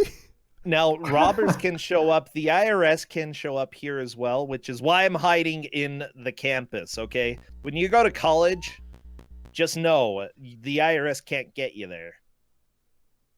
If the IRS can only get you out on the streets, if you're indoors, the IRS can't catch you. Yeah. Just like in real life. Yep. Okay, we've got one more day of work. So Where And we are. then it's still college only time. 3 days of college? Do Yep. you need to get a haircut tomorrow, bro? Nah, haircuts for nerds. Yes, he does need to get a haircut tomorrow. I'm not going to. Oh no. Bro's Because going you can go to college without a haircut. This is all or nothing, okay? He's risking it for the biscuit. Yeah, Yeah. we got to do this. Am I going to get underestimate? You should. You might be Maybe. a smidge over, but we're ahead of schedule. It's fine. Okay, let's go to work. I might actually still be able to beat estimate. I mean, we haven't had the best luck, but that's how think you life can goes. barely Oh, the beat it. IRS. Okay, I think you can barely beat it. I hope I get a friend. Friend? No, just lady. I don't like her. Okay. I think I might be able to beat estimate. Yeah. Oh It'll my be gosh. close. It's going to be close. Okay, we need to go eat so I don't die. Like, if I go to the other Yeah. side of town and the IRS shows up, it's pretty much GG tomorrow. So You- I'm hoping. Yeah, that would be not great, but you still have one extra subway ticket if that happens. If you're concerned about it, you could buy some extra subway tickets. No. Not We're gonna do doing it. Okay, look, we're almost at estimate. Oh, the IRS. Oh, the IRS. Okay. I want to point out also that much as this might seem obvious, death actually is the end of the game. This doesn't give you extra lives or anything like that. Yeah, go. I figured. It's like real life. Tubbs McGee, you know, he's not immortal. He can't just respawn whenever he wants. Oh, please, no. Okay, good. No IRS. Good. East side of town. I've got facial hair, so cops are bad right now. We're just... I gotta be careful. I don't even need to be careful. I just need to be running to the left. Yeah, and you can still hide out Okay. in the I've college got half a apartments. minute. I might be able to do it. Okay, we're hiding in the college dorms, everybody. If you ever see a guy with facial hair hiding in your college dorm, it's probably me. Oh, no. What the hell, bro? Sent you? Oh, it's so close. You have 15 seconds. I know. I think I can do it. If somebody walks with me to the left, please. Start going. Start going Okay, now. we're going. Okay, hopping in and time. Oh. Oh, GG. 3 seconds. Whatever. That was because of RNG. Okay, that was 3 seconds over. Oh my gosh. Okay, everybody, I'm banned from the channel for the rest of my life, Well, I mean, or until I get taken to jail. you literally got taken to jail Yep. for going over estimate. I love it. Yeah. Okay. That's what happened. Do you have any shout outs before we move on here, Brasentia? Shout outs to Tubbs McGee. He's a good guy. Shout out to Dana, who had me play this game anyway. He was like, hey, I'm in jail again. Okay. And also the whole Kuso community. Shout out to GDQ for rejecting this game. Whoa. For a GDQ. Whoa. I don't blame them. I just had to, like, honestly, it's so random. Yeah, I it seems don't pretty blame them at all. inconsistent. Yeah. I had to submit it though. I thought it would be funny. This is Oh, the game that there's no guarantee of finish. And shout outs to food and alcohol for keeping you alive. Okay, I think that's it. All right. Thank you, Railcoon. Thank you, Faizu, and I'll let you take it away. All right. Yep. We still have more to show you tonight. Coming up next, we've got Linkums with a very interesting genre speedrun for you. We're not going to spoil it yet, just because chat overwhelmingly voted that they didn't want to know in advance. They want to be surprised as we go. So stay tuned. We've got a few more games for you. Linkums is coming up next. Just as a quick reminder, Hotfix is funded in part thanks to your subscriptions and bits. So thank you everybody who's tuned in, and we would appreciate it if you would consider subscribing to support future broadcasts. But we'll be right back in just a few minutes. All right, everyone, welcome back. We're here with Linkums, and we're going to be showing you Geist today, which is a fantastic genre of speedrun that I'm going to leave Linkums to describe. But just first, before we get going, I'd like to remind everybody that the games list is out, and the second wave of registration for GDQ 2020, it will be happening in a few days. You can go to gamesdonequick.com to see the dates for the second wave of registration if you missed the first. And of course, October is Disability Awareness Month. If you'd like to participate, !Disability Month in chat. And if you'd like more information on Able Gamers and the wonderful things that they do, we're helping to spread some awareness for them this month. You can type !Able Gamers in chat as well. So Linkums, why don't you give us the lowdown? What is it we're about to see? Well, this is a GameCube exclusive, sort of second-party game. And Nintendo, I guess, was trying to capture the mature audience, and so they made this first-person shooter where you early on get separated from your body and play as a ghost, and you have to take control of objects, animals, and people. To get an animate object, you have to scare it first. And so it's a sort of puzzle FPS, I guess. People have been calling it a spook 'em up. And that's what we are. It's pretty mediocre. Didn't do too well. Not as bad as some of the stuff you've seen on Kusogrande, but it's not so good either. So I'm going to be doing, New Game Plus, which means that I can skip the cutscenes. That's pretty much the only difference. How amazing are the cutscenes? Like, how much are we missing by skipping them? They're mostly just, like, over-dramatic, kind of, I don't know. They try to be action cutscenes, but sometimes the game also doesn't take itself very seriously, so they're a bit silly, too. I'll definitely show the ending cutscene. But since there's so many skips in this game with the speedrun, even if you watch the cutscenes, there would be no logical sense because you'd miss so much of the plot. Okay. All right, I'm ready to go when you are. So if you have nothing else you'd like to cover first, then give me the countdown. Alrighty, we will get started here then. In 3, 2, 1, go. Alright, so first level here is basically our shoot the gun tutorial. And we're going to be skipping the cutscenes, like I said. And the shooting portion of this game is very simple. You basically have a gun with a shoot button and another button that is mapped to the L button. And that varies depending on what you're controlling at the time. So that may be as simple as crouching, jumping, or zooming in the scope. And yeah, so basically, as an FPS, it's extremely simplistic. So first things first here, we have to upgrade our Pokedex so that we can see ghost Pokemon. I'm going to do that real quick, and then we'll get to the rest of the game. Wait, did you say Pokedex? All right. Did you say Pokedex? Yeah, but we don't ever see that again, I don't think so. It's not really relevant. All right. We're moving out. Once again, this first stage, pretty dull.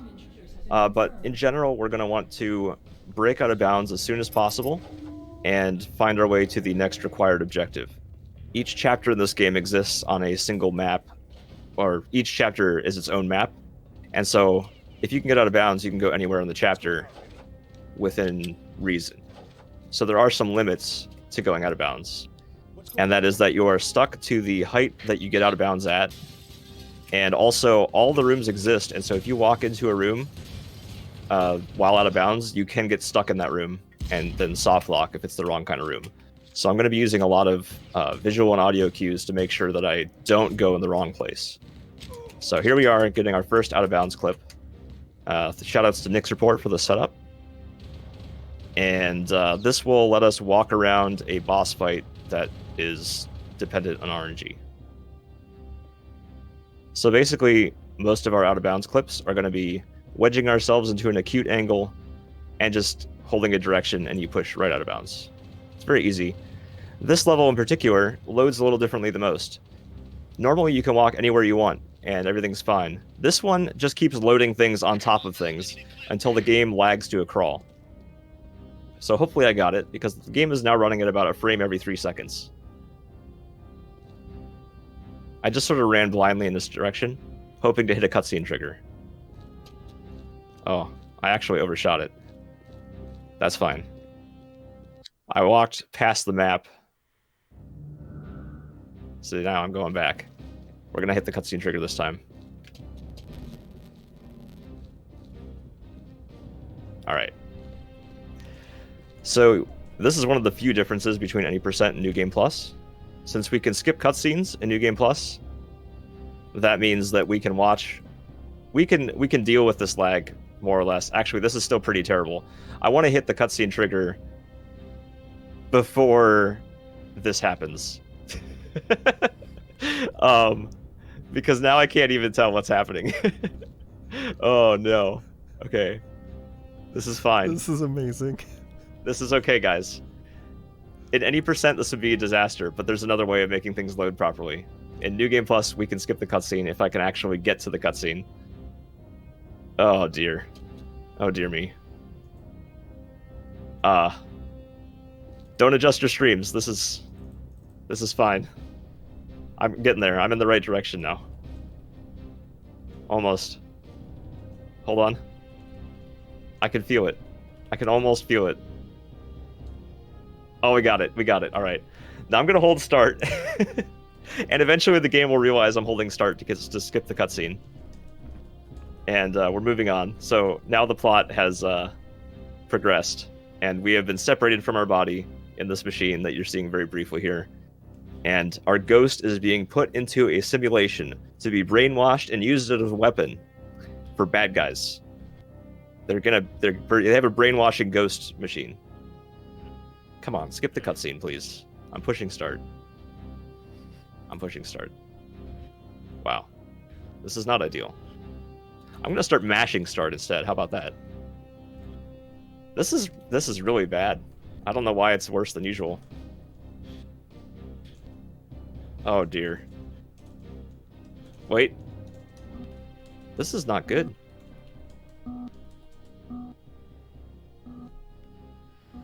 What? Why isn't it letting you skip the cutscene? Well, I don't know. How long is this cutscene? It's going to be about an hour if I don't skip it. No, okay, let's see. I skipped it. It's fine. Next. Everything's fine. Wow, that was horrible. It usually is significantly faster than that. It's amazing how many seconds you can lose. How many minutes. All right. So New Game Plus, we're just going to manually select the levels in order. This is just for the sake of not being bored. So we are now in the Ghost Brainwashing Simulator, where we learn about being a ghost. When you're a ghost, your health will gradually decrease over time, but we're never a ghost long enough for that to matter. And you can eat plants to recover your health. And that's pretty much it. Oh no, the other thing. You can tell what is possessible by an aura around it. Don't worry, everything is fine. Also, everything is perfect. In fact, it says so in the game. Everything is perfect. You have ascended to something greater than what you were. Explore There you your go. surroundings. Okay. You're So, safe and free. based on the aura, you can tell how scared something is. And to be able to control something, you have to have it scared first. Plants are good for So to scare things, you basically take control of objects and push A on things. So what was supposed to be a puzzle kind of game pretty much turns into a click on everything until it works game. See how slowly And that's pretty much the puzzle every time for scaring things. See how its aura glows. So I'm going to be a rabbit now. From white to yellow So like I to said red. before, When it's red, each you chapter can is contained in a single map. And even though this is a simulation, and normally after I hop out of the rabbit, it ends the simulation and I continue with the game. Very good. The simulation exists in the same map as the rest of the chapter. So I'm going to break out of bounds. And I could have done this as the ghost, but the rabbit is faster, and there's also something I have to interact with that the ghost cannot touch, but the rabbit can. So I'm going to make sure I aim in just the right place, because it's pretty far out in space. And we're going to run and hop. And I'm going to pay attention to my timer so I know about how long I have until I reach my destination. So once again, we are locked to the height that we clipped out of bounds at. And now we're hopping out into space in a very specific direction to get to the very end of the level. And skip all of the objectives, including a boss fight where you have to possess a grenade and roll it back. And you find out that dogs can tell when somebody is possessed. And yeah, all kinds of things. Video game things. So if you played this game as a kid, then you're not going to see most of it. you're going to see the speedrun version, which is a totally different experience.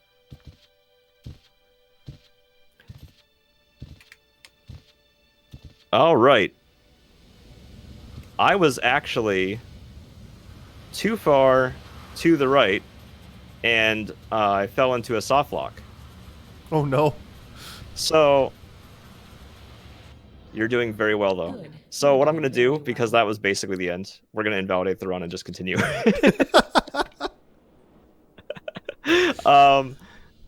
So that since it's so far, you have to have the angle very precise, or else you just walk off into space indefinitely and miss it, or you fall into the soft lock. So, Chapter 3. Now there's basically just no plot for a while. We're looking to get our original body back, I guess, is the plot. Here we are. We're just going to go to Chapter 3 now. Good run so far. Hope you're enjoying.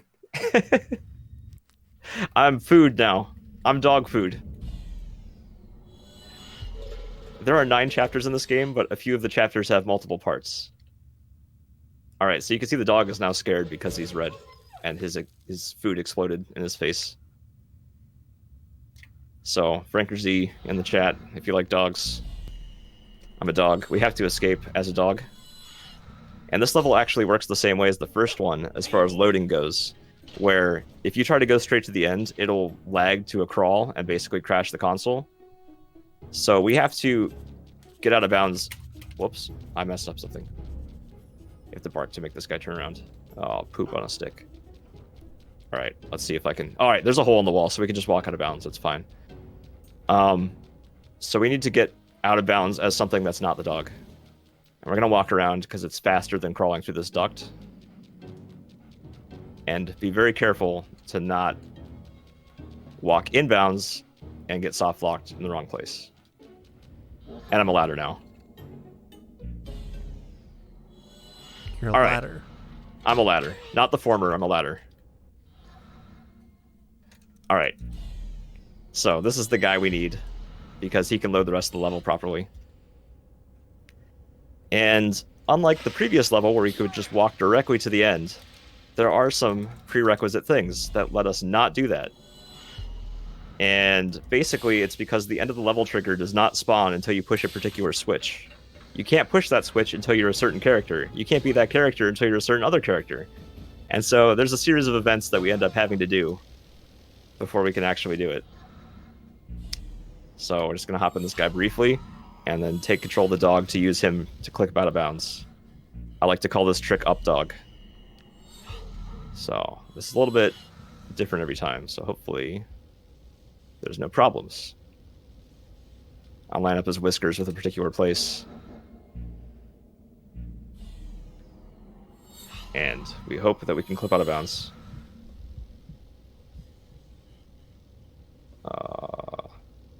Yes, it's good. And then 1, 2, 3, 4, 5. 1, 2, 3, 4, 5, 6, 7, 8, 9, 10, 11, 12, 13, 14, 15, 16, 17 ish. So I counted 5 side steps to the right and 17 forward steps, and then I strafed left until I heard computer beeps, and now I know I'm in the right place, and I didn't get into the soft lock hallways. I'm gonna open that door, close the door, hop out, restart level after saving, and now it thinks that we have reached the checkpoint. In doing that skip, we missed a required character for pushing that button that I mentioned, and restarting from the checkpoint now gives me everything I'm supposed to have by that checkpoint. So we can now finish the level like a relatively normal person. And we're back on track. All right.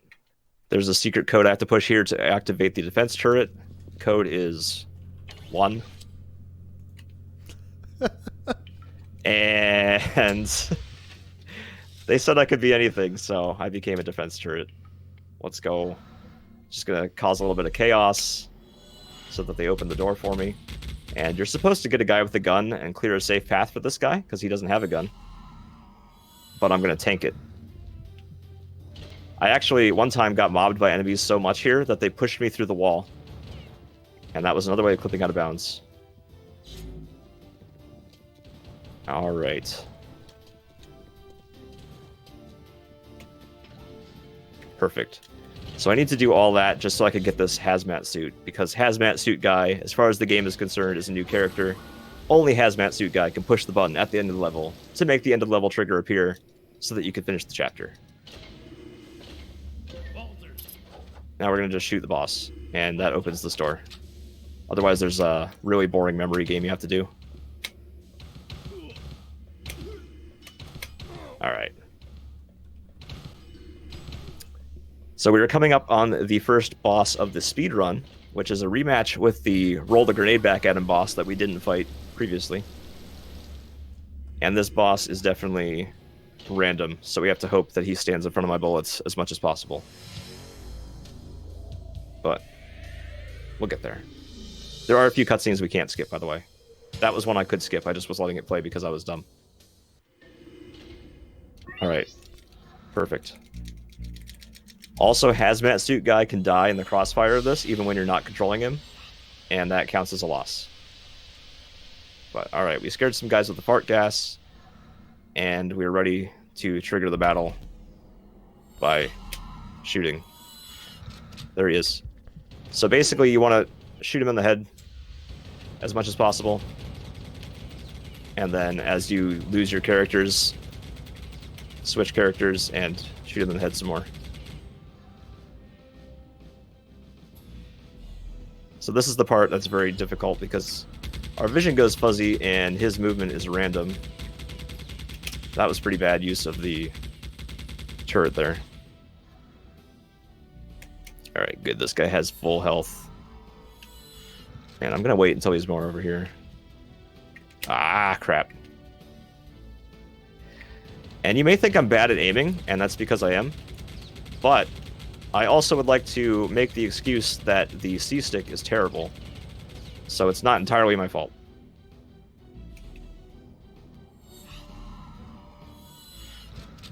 Oh, this guy had not enough health. Ah! There are no melee attacks in this game, by the way. Just so you know.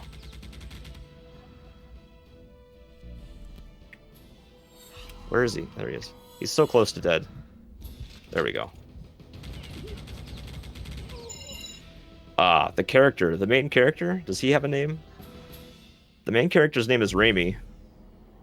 And our favorite character's name is Bryson. You haven't really met him yet because we skipped cutscenes. But Bryson is a pretty cool dude, and we have to save him about 1,000,000 times. And he has very dramatic voiced lines in the cutscenes.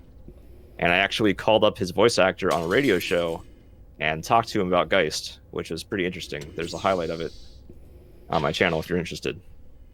But you're probably not. Well, this is one of those times I don't have anything to say.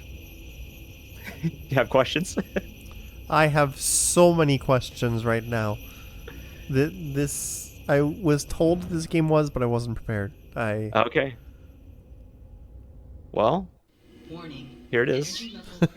Collapse and seal of the rift. I'm gonna just pause here briefly so the cutscene doesn't crash the game, Collapse and seal of the rift. and then we'll continue. But yeah, seriously, do you have any specific questions? I mean, Yeah, how I do don't. you lose? Like, if you're out of your as a ghost for too long and your health drains all the way? That's a good question. So yes, that's one way of losing, and also if a required character is killed. So usually you're controlling a required character, so if you die, that might end it. And is that just like it'll say you lose, or if a required character dies, or do you just have to Yeah, it figure says out that mission you're failed. soft locked? Okay. Mission failed, and then it boots you back to the last checkpoint, which is pretty big time loss because these loading screens are pretty bad. But anyway, so we're going on to Chapter 4. In Chapter 4 here, there's Bryson. Briefly, you saw him on the bed. He is dying, and so we have to save him by finding a serum. And, oh, this is a friendly ghost also, who we also skipped cutscenes of. Her name is Gigi, which is pretty good because Gigi. And we're going to play as a bat, which is the only time in the game you play as a bat. So our objective here, save Bryson and escape with Bryson alive. And then we sort of inform Bryson on the situation, how we're a ghost now, and he's like, "Oh, that sucks," and sorry to hear that, bro, and whatnot. And we move on. You could say that being a ghost is kind of like a disability, but I don't know. I'm not gonna go there too much. All right, so we're gonna scare this guy, and I like to think of this guy as my dad. He kind of looks like my dad. And we're going to move along. Once again, doing the required objectives, because we can't just skip to the end. It won't work. There's things that have to be done. We have to save Bryson. Now, if you looked at the back of the box and saw that this game was rated M for mature, and saw that it was rated M for mature also for partial nudity, have no fear, because we're walking around that part right now, and you will not see it. There's no partial nudity here. But I'm going to count some seconds. 1 Mississippi, 2 Mississippi, 3 Mississippi, 4 Mississippi, 5 Mississippi, and then we strafe to the left.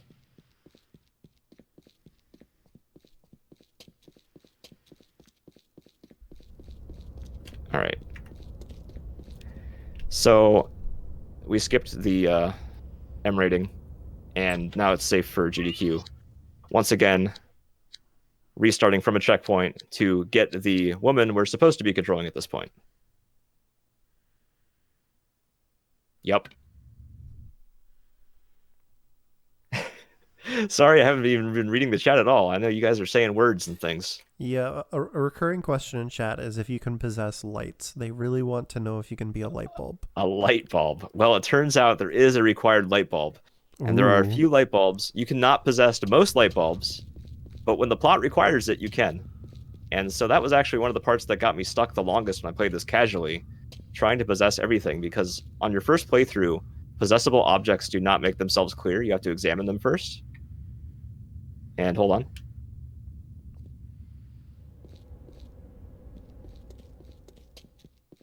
I'm listening for audio cues there to get into a very tiny room in space.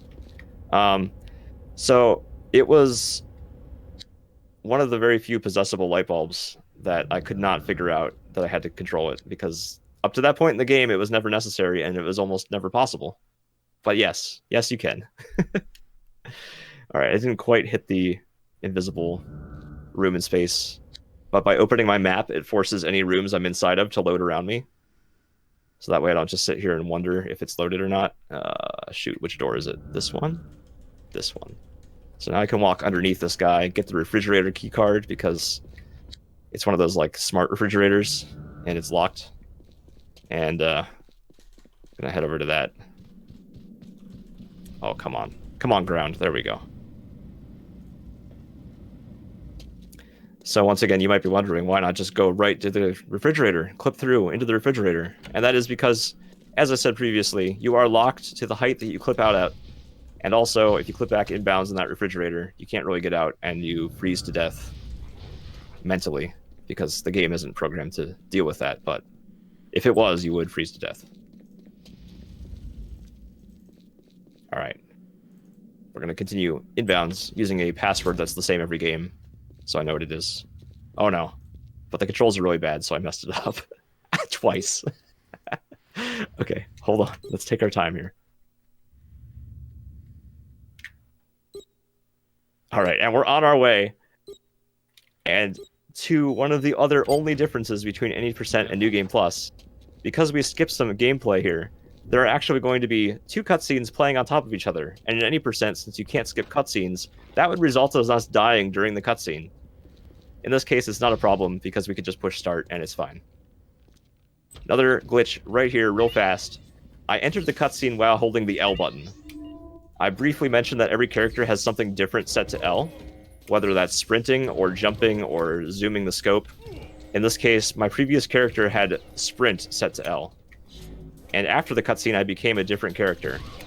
By holding L through the cutscene, I am now maintaining the sprint speed of my previous character and running significantly faster.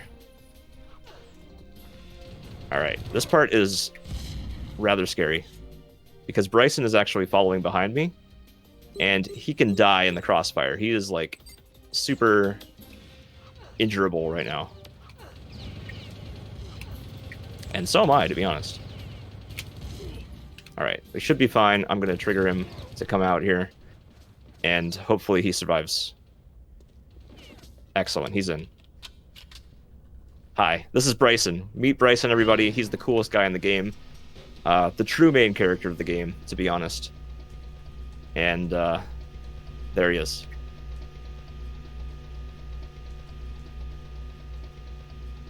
And we're in an elevator. Oh, Bryson got eaten by this monster during the cutscene, guys. We need to break him out of its stomach. Okay. This guy takes a lot of hits. It takes way more hits than it really needs to take. But that's just how it is. And so usually during this cutscene, I ran out of things to say. And I like to talk about dreams I've had or just interesting stories during marathon runs. You know, it'd be a good time for a donation. Donation comments, you know. So everybody in the Kusogrande community knows that one of the most viewed clips on the channel is me playing this boss fight. Because I ran out of things to say. And so I was like, you know what? Let me tell you about this dream I had. So I'm going to tell you the story right now. One time I dreamed that I was pooping. Alright? And I was completely out of toilet paper. And all I had was a bag of potato chips. Ridged potato chips specifically. So, like, you know, they have, like, some good strength to them before they break, but still, potato chips. And so there I am with my potato chips. And I'm eating the potato chips, but I'm really afraid that, like, out of force of habit, since I'm sitting on the toilet, I might accidentally... Or no, I'm not eating them. No, this is wrong. I'm wiping with them, not eating them. And I'm afraid that I'm going to accidentally eat one. And that was the entire dream. I did not eat any potato chips. The end. What a beautiful story. Thank you. And with that, the boss is much closer to being dead than it was when I started. I hope that was safe for the channel. It was safe for the channel, but maybe not for chat. They are very confused. You can think about it later. Or don't. It had a happy ending. You didn't eat any. I did not eat any chips. Alright, this boss fight is almost done. Luckily, we skipped most of the boss fights in this game, because a lot of them are pretty long, actually. Come on, eat my bombs. Excellent. That's a split. Dun dun. What level are we on, anyway? That was Chapter 4. Chapter 5. 5 is my favorite number, because it is a very nice number when things are divisible by 5. That's why it's my favorite. Chapter 5. We rescued Bryson from the stomach of the beast. He's fine now, by the way. But he is a little bit, like, winded. So we're going to go on ahead. And this level, the intention of this level is that you are mostly unarmed after the beginning. And you have to do a series of puzzles and control things to basically make a safe path for Bryson. You end up controlling a chef, and you end up poisoning the guards with rat poison. You control a rat also. It's very interesting. And we're not going to do any of that, because we're going to keep our gun by clipping out of bounds. We're going to play as this character who you're supposed to lose in the next room. And by keeping our gun, we can trigger progress that isn't supposed to happen yet. The game expects us to do all of those objectives, and then it makes a turret come down and use the turret to kill some guys. But since we're going to have our gun, we can just kill the guys, and it'll be fine. I'm going to need a little bit of quiet time, because once again, I'm going to be counting steps and listening for audio cues. So let me just set that up once again. Very precise. If I mess it up, then I end up out of bounds, stuck in another room somewhere. Oops. So I want to make sure that I'm pointing just right and all that.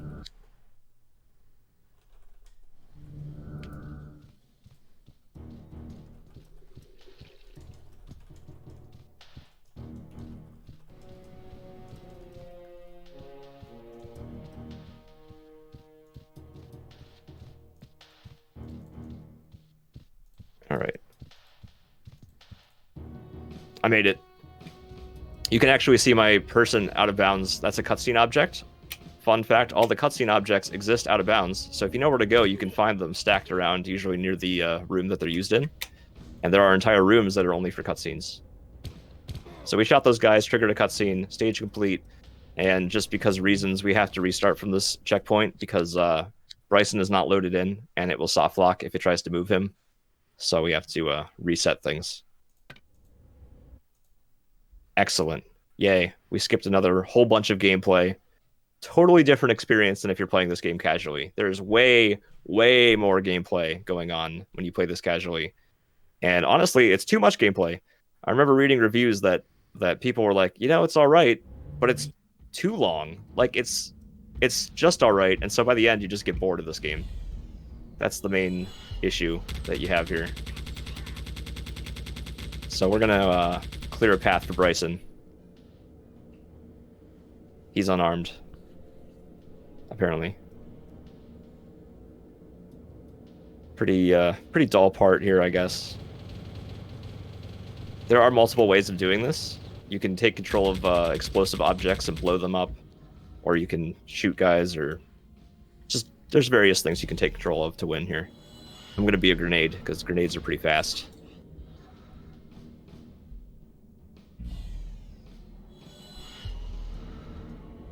Boom. All right. Yep, here we are. I do like sandwiches, though. We were talking about sandwiches earlier, actually, when we did the audio test. And I could really go for a sandwich. And grenades. Could go for grenades. Yep. Fish sandwich, no. I see that fish by Globs in the chat. Not a fan of fish sandwiches, usually. Well, I guess fried fish. A fried fish sandwich, I think, would be pretty good. I do like that. Like the filet-o-fish, also known as the fillet-o-fish. Definitely. All right, we have reached the bottom now. Bryson is moving on to the next room, the final room of the stage. And so we just have to clear out a couple things. And then we are succeeding. So once again, you could go directly to this room if you wanted to. But the game would not allow you to finish it because Bryson needs to be here to trigger the ending in this case. And also, if you were out of bounds in this room, something nobody ever sees, there is a copy of Bryson and his motorcycle out of bounds, basically across the room from where I'm at right now. You can even possess that motorcycle, but it doesn't do anything. All right, I'm a motorcycle. Would I put potato chips on a sandwich? I would say that is a risk I'm not willing to take. All right. We took a motorcycle. In fact, we are a motorcycle. If you ever wanted to experience being a motorcycle, well, you can't. But you can get close to it by playing this game. And we're loading. So this is sort of an auto-scroller, but we can speed it up a little bit. This motorcycle is basically stuck on a few different tracks that are invisible, so you can swerve to the side to dodge these mine things. And then we're going to be making sure that Bryson does not die on his motorcycle. And since I know where everything is, that's not really too much of a problem. Actually, you can die just hopping out of the motorcycle at the wrong place. Why potato chips? Just dream me. I don't know. Like, that's just how dreams go. There's no reason. I guess I was hungry. And constipated. This guy, if I kill this guy, it'll be the first time I've ever killed him.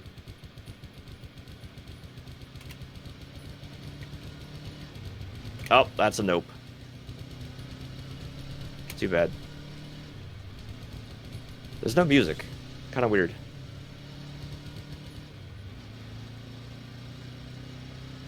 Wow. This will get more interesting, but only a little bit.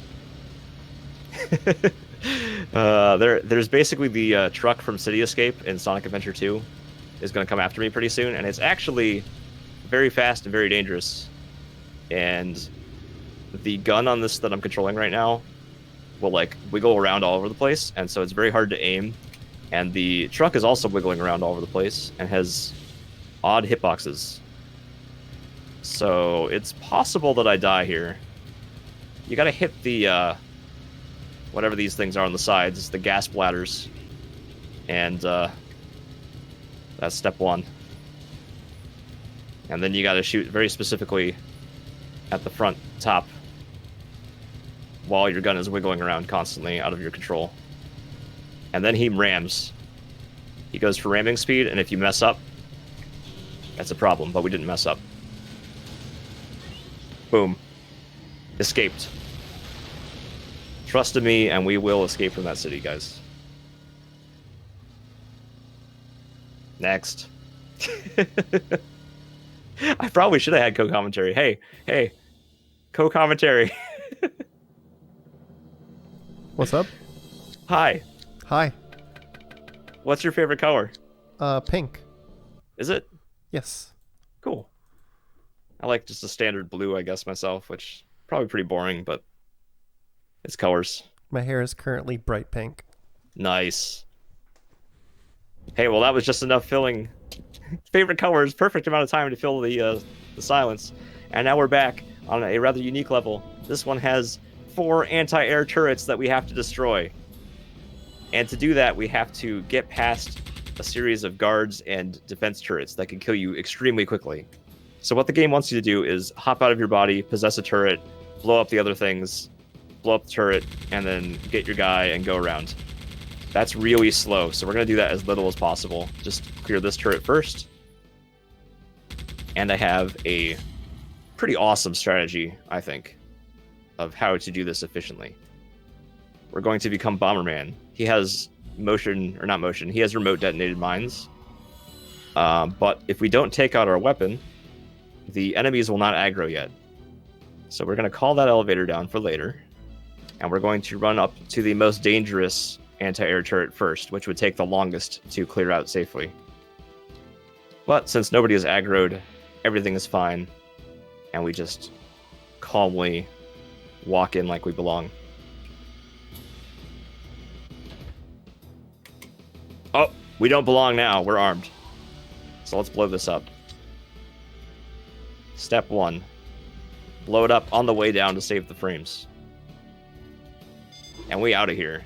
They're mad at me now, so we're going. We are out of here. Fortunately, these guys are still alive, including a very strong defense turret, and me with very bad aim that still worked. Alright, perfect. The elevator is down from before.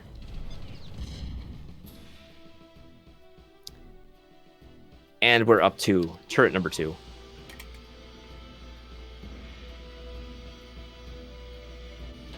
Boom. Now, there's another thing with this level, which doesn't really matter a whole lot, but after blowing up the 3rd turret, more enemies will spawn. So ideally, we want to blow up the last 2 turrets at the same time.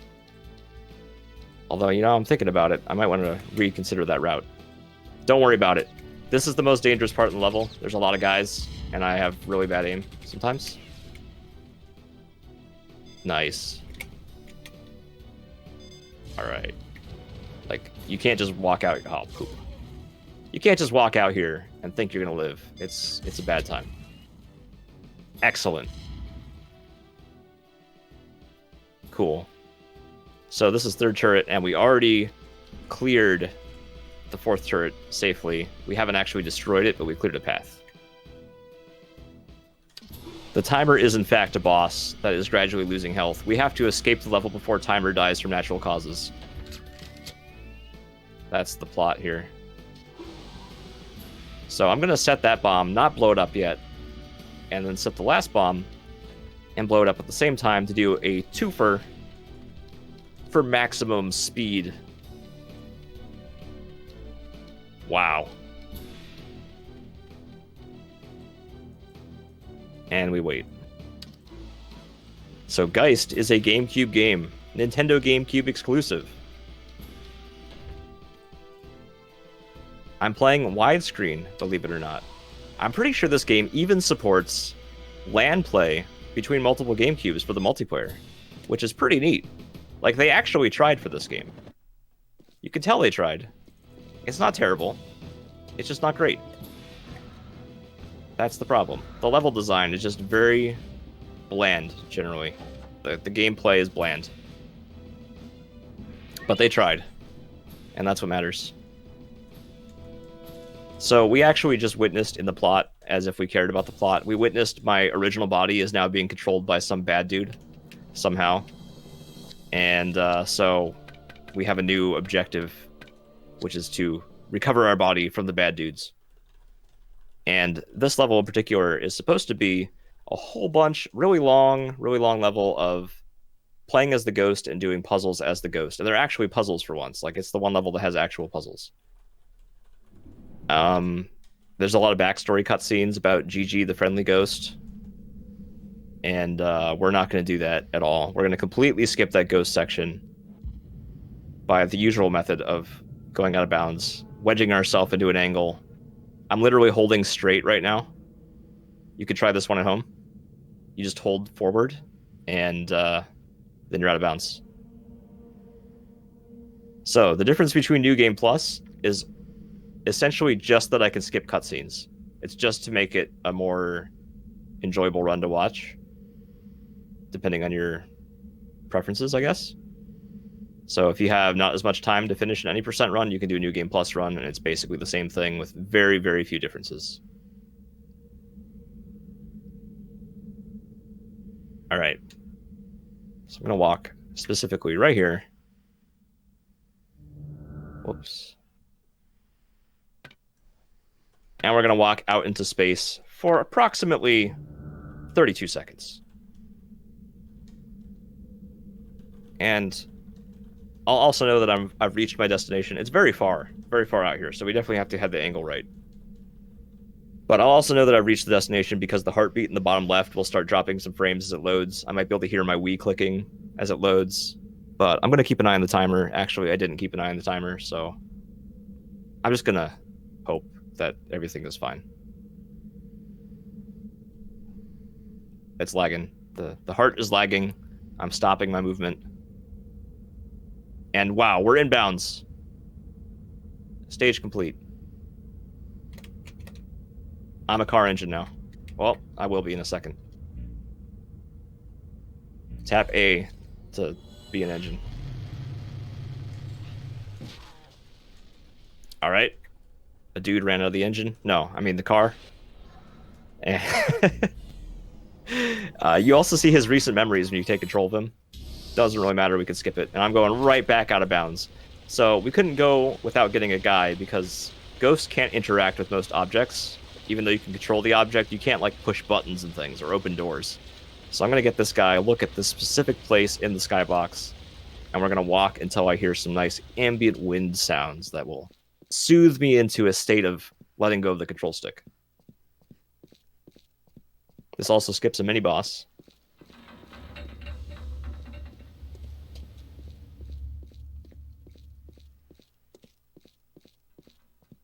Oh, I hear the sound.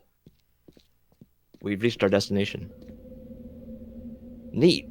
So the mini-boss would be right there, but it's not. I mean, it is. If I walked that way, I'd get stuck and have to fight it.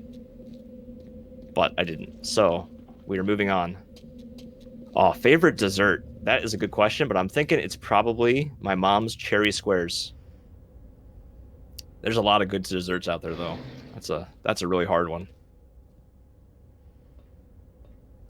Now, at the top of this elevator, there is a scripted cutscene where we lose our body. We get shot and have to go through a maze as our ghost, and the guys can even see us as a ghost and try to kill us. So we're gonna actually try to go below the maze, and this is one of the trickier clips in the game because we have to fall and then go out of bounds while falling. And if we fall too far, then it's not gonna work. And if we fall not far enough, then we haven't fallen anywhere. I messed up. And I hope that I didn't just do the same mistake that I did somewhere else. Oh dear. Yeah, that's actually kind of an issue. I'm going to restart from here, though.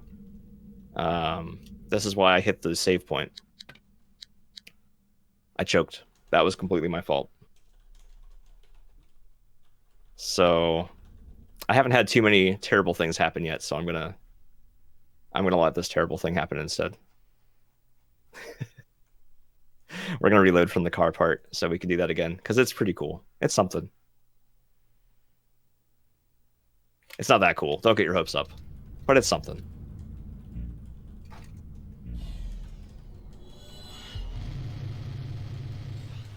Is there a game I dream of speedrunning? I mean, man, all the good games.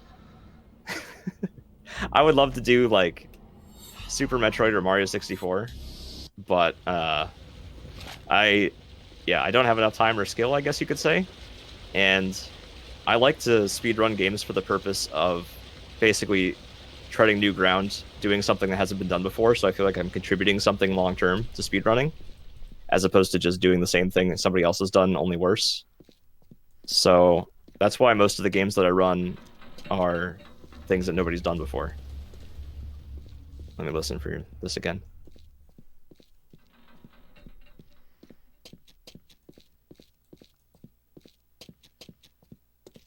Hello? Hello? Crap. This is stupid.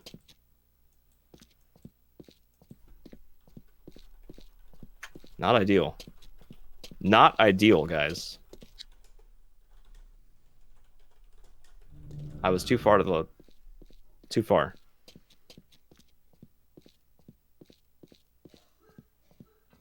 Shoot. Well, if this happens, then... I mean, the run's already invalid. Oh! We're somewhere. I'm going to move to the right just in case. We're close. Yes. Yes! Alright.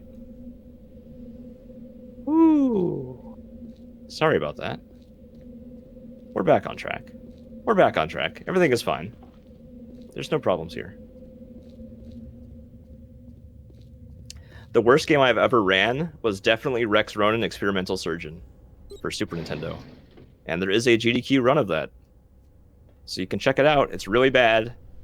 It's an anti-smoking edutainment game. And you shrink and go inside the body of a smoker and shoot his diseases away with your Healy gun. And it's really, really bad. It's horrible. That sounds like amazingly bad. Like it's bad it's entrancing kind of thing. It's kind of like Contra, except not even remotely like Contra. Alright, so I'm gonna... Oh my gosh, I did the same thing again! How? I fell at the same time as I dispossessed, and now we're gonna invalidate our run ×2 by skipping this level. Oops, and saving... Just kidding. Sorry guys, this is poop. I mean, what do you think? Should I just keep trying? Too late, I already hit exit, so... Your opinions don't matter, we're continuing on. So what you missed was going under a maze, and that's all you missed, literally. And hitting the end of the level. This is pretty bad, but that's okay. I have excuses, but I'm not going to even share them. You can imagine your own excuses. We get to insert our own excuse? Yes, please fill in the excuse here. Give me a noun and a verb ending in ing.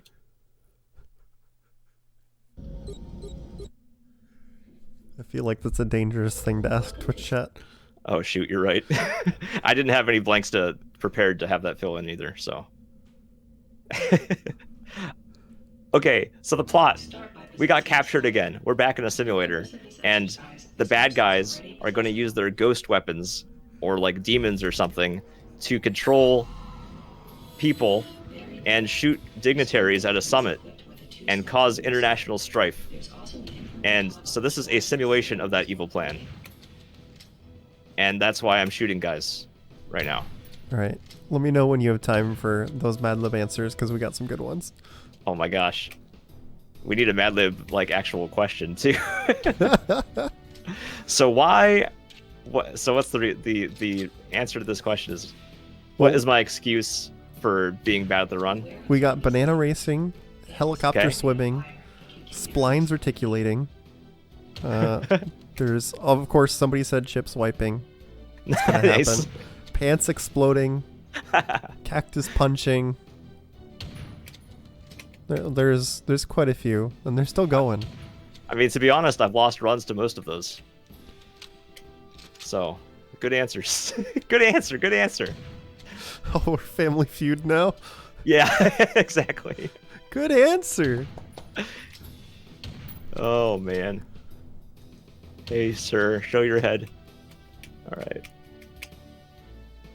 So I'm actually bad at FPS games. Believe it or not, I rarely play them, and yet I also speedrun 2 of them. One of the other games I speedran for Big Bad Game-a-thon recently was America's 10 Most Wanted, in which you have fighting game style boss fights, and the final 2 bosses of the game are Saddam Hussein and Osama bin Laden. What? I'm pretty sure it like preemptively got denied from AGDQ because it was never going into the public phase during submissions. So I swapped it out for Epic Dumpster Bear instead. Okay, this part is like one of the hardest parts of the game casually. There are waves of enemies that come out of doors, and you have to make sure that you shoot all of them and none of them escape. Otherwise, you have to restart. And it's hard because you have to basically memorize where all of them are coming from. And I watched a casual playthrough of this on Twitch by somebody else. They gave up on this chapter. They could not beat it. That sounds awful. It's horrible. So I found a way to make sure that the enemies never get out of bounds. Or they never run away, rather. Uh-oh. I may have ruined it myself. This is going to be tight. Oh, dear. Go, go, go, go, go, go, go, go, go, go, go, go, go. All right, we'll find out if it was good enough. Okay. I will find out in a second. It was good enough. That guy is in the hallway trying to shoot me through the wall, and he will never escape because he can't shoot me through a wall. That's not physically possible. So now I have all the time in the world to do whatever shenanigans I want to do. Just so long as I make sure that nobody else escapes. This guy, for example. And these guys that are hiding inside this door.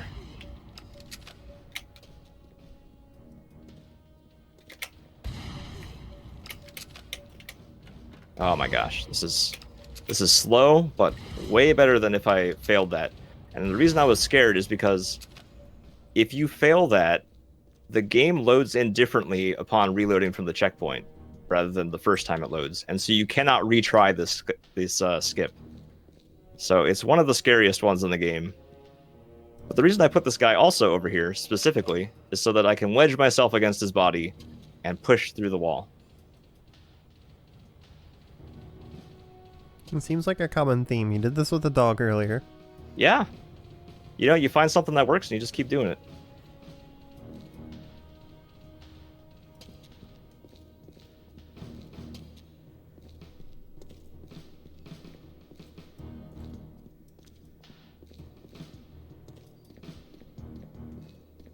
I was counting steps in particular directions there to make sure that I walked around and didn't get soft locked somewhere. So 25 forward steps, 6 or 7 diagonal steps. I didn't do this optimally, but it's not that big of a deal. Ideally, I would keep that guy slightly clipped in bounds and slightly clipped out of bounds so I can recover him and finish the level that way. But it's not too big of a difference to do it this way. So we continue. Yeah, it's kind of like justice, you know, that in a game where you play as a ghost, you should be able to go through walls. The game only really lets you do it in specific points normally, but there's so many ways to clip out of bounds that I play by my own rules. Which is actually something I wanted to mention too, that just how different it is playing this game as a speedrun compared to a regular game, like to how it was intended to be played. You skip so many things and play things so differently that it's basically an entirely new experience, which in general is how speedruns tend to go. But definitely one of those things when you see the YouTube comments about he's cheating, he's skipping my favorite part, blah blah blah. Like, you could play that way. You could do a all inbounds run if you wanted to. But I find it the most interesting to see what glitches I can find and what is the most efficient way I can route it with those things in my repertoire, I guess, of abilities. So it basically is like playing the game with superpowers and coming up with new methods, entirely new kind of game. Yeah, I'm a big proponent of playing the game the way you want to play it. Yeah. There's a game that I speedrun where the categories didn't really line up with anything that I wanted to play, so I started running a new category that nobody else was running, because that's the one I wanted to play. Right? Makes sense to me. Whatever's fun. It's video games after all. You're All a right, grenade. so I am a grenade. I threw a grenade over a wall to blow up a door, and then I became a grenade. Because it was faster and I wouldn't aggro the guys. It was actually probably slower in the long run there, because I missed so many times, but it would have been faster. Whoa, somebody met the person who did the cover art for this game. That's pretty cool. And I was saying earlier that I talked voice chat with the person who's now radio host who did the voice acting for Bryson. So, there's people out there. There's people out there that worked on this game. Alright, so we did that one. We're on to this one. This level is ridiculously long. Wow, so long. There's like 2 boss fights and puzzles, and there's like these otherworldly weapons you can get. You could choose one of them, and they're all like really cool. And the boss fight's really super hard. And we're gonna run right to the end because none of it is required. Normally, after the boss fight, you go through and there's a cutscene, and it just sort of warps you to the cutscene. But you can get to the place where the cutscene is, and even just being there on foot triggers it to finish the level. So it's pretty neat. Really good, big, huge time save. Once again, I am going to be listening for audio cues, or actually in this case, counting my steps in particular directions. So bear with me as I get silent after I clip out of bounds here, because I'm going to be counting my steps. Alright, so once again, you can do this one at home. I'm just holding forward. Let me make sure that I'm lined up with the wall. So it's kind of far, you know. You don't want your trigonometry to be off.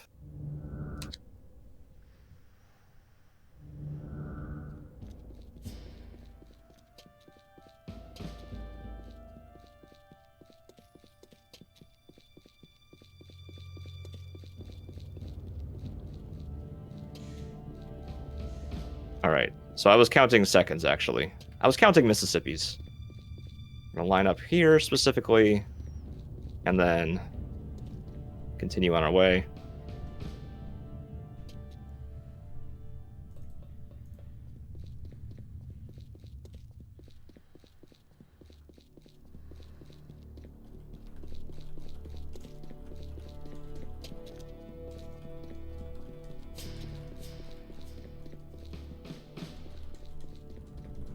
Alright. There we go. There's the exit right here. We are now in the cutscene room from the end of the level that you get to after the boss fight. But if I just walk down to where you appear after the boss fight, that counts. Oh, the cutscene wasn't ready yet. Yeah, this game is not as bad as some, but it's not good either. It's pretty mediocre. It's like a solid 6.5 game. 6.5 out of 10. Yeah, and it definitely falls under the Kusogrande subheading, because they also do games that are strange, silly, absurd. Like, not every Kusogrande game is just bad. Mm-hmm. Oh, this level is one of my favorites. This is really cool, actually, because this level, we are going to play completely as intended. I'm so glad that there's still a level in the game that is completely as intended, just so I can show you what it's like. And it's definitely one of the cooler ones to have that way, too. So, it's not that there's no out-of-bounds clips. It's that you can clip out of bounds, but the button that ends the level can only be pushed by a certain character. And to get that character, every single other prerequisite thing is required. So, that just means that we do everything. Yeah. So yeah, I agree that the good ideas in this game, but the execution was definitely meh. I picked this game up after I was playing Space Station Silicon Valley, which has similar gameplay. If you're familiar with that for a Nintendo 64, you play as a microchip and take control of robot animals. What? So, similar idea, and they actually executed it better than this one did. Pretty impressive for an N64 game. It's very challenging and a little bit hard to understand at points, but really good game and extremely good speedrun if you ever watched the Space Station Silicon Valley speedrun. Very interesting game. So. Oh yeah, have anybody been commenting about the the like characters model on the bottom left that we always have. Like usually people comment on that. There's So been like a couple, not a huge amount. I mean, you can sort of understand why it's there because you can't see yourself in first person, but you're controlling different objects and people. So that's the game's way of showing you who you currently are, even though I don't think you'd really forget, but you know, it just goes with their design. I notice that sometimes it disappears when you go too far out of bounds. It's just like, I don't know what I am right now. Yeah, it unloads everything, including that. That's actually what I look at to know if stuff is loading properly or not. So, because of the plot, I'm required to find a lost pet mouse, or rat, actually. Stinky Cheese. And this is a little used gameplay mechanic. Certain characters are afraid of certain objects, and so they're repelled by them. In this case, the gameplay is switched on its head, and the rat is attracted to the rat traps with the bait on them. And so I'm being pulled towards the rat traps, which is pretty decent game design for taking something that it used before and then flipping it upside down. And they're going to do that later on in this level too with the scaring mechanic. Normally you have to scare something with objects to make its aura turn red so you can control it while it's scared. In this level, there's something that is already scared, and in order to interact with it, you have to unscare it. But anyway, right now we're a rat, and we have to lead it back to its owner. It also has the ability to squeak. Wait, it's not working. There it is. It works periodically. And we get some pretty rad music, too. It's silly. It's cute. Endearing.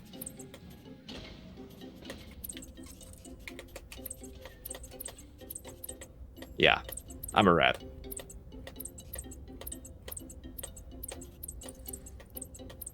All right.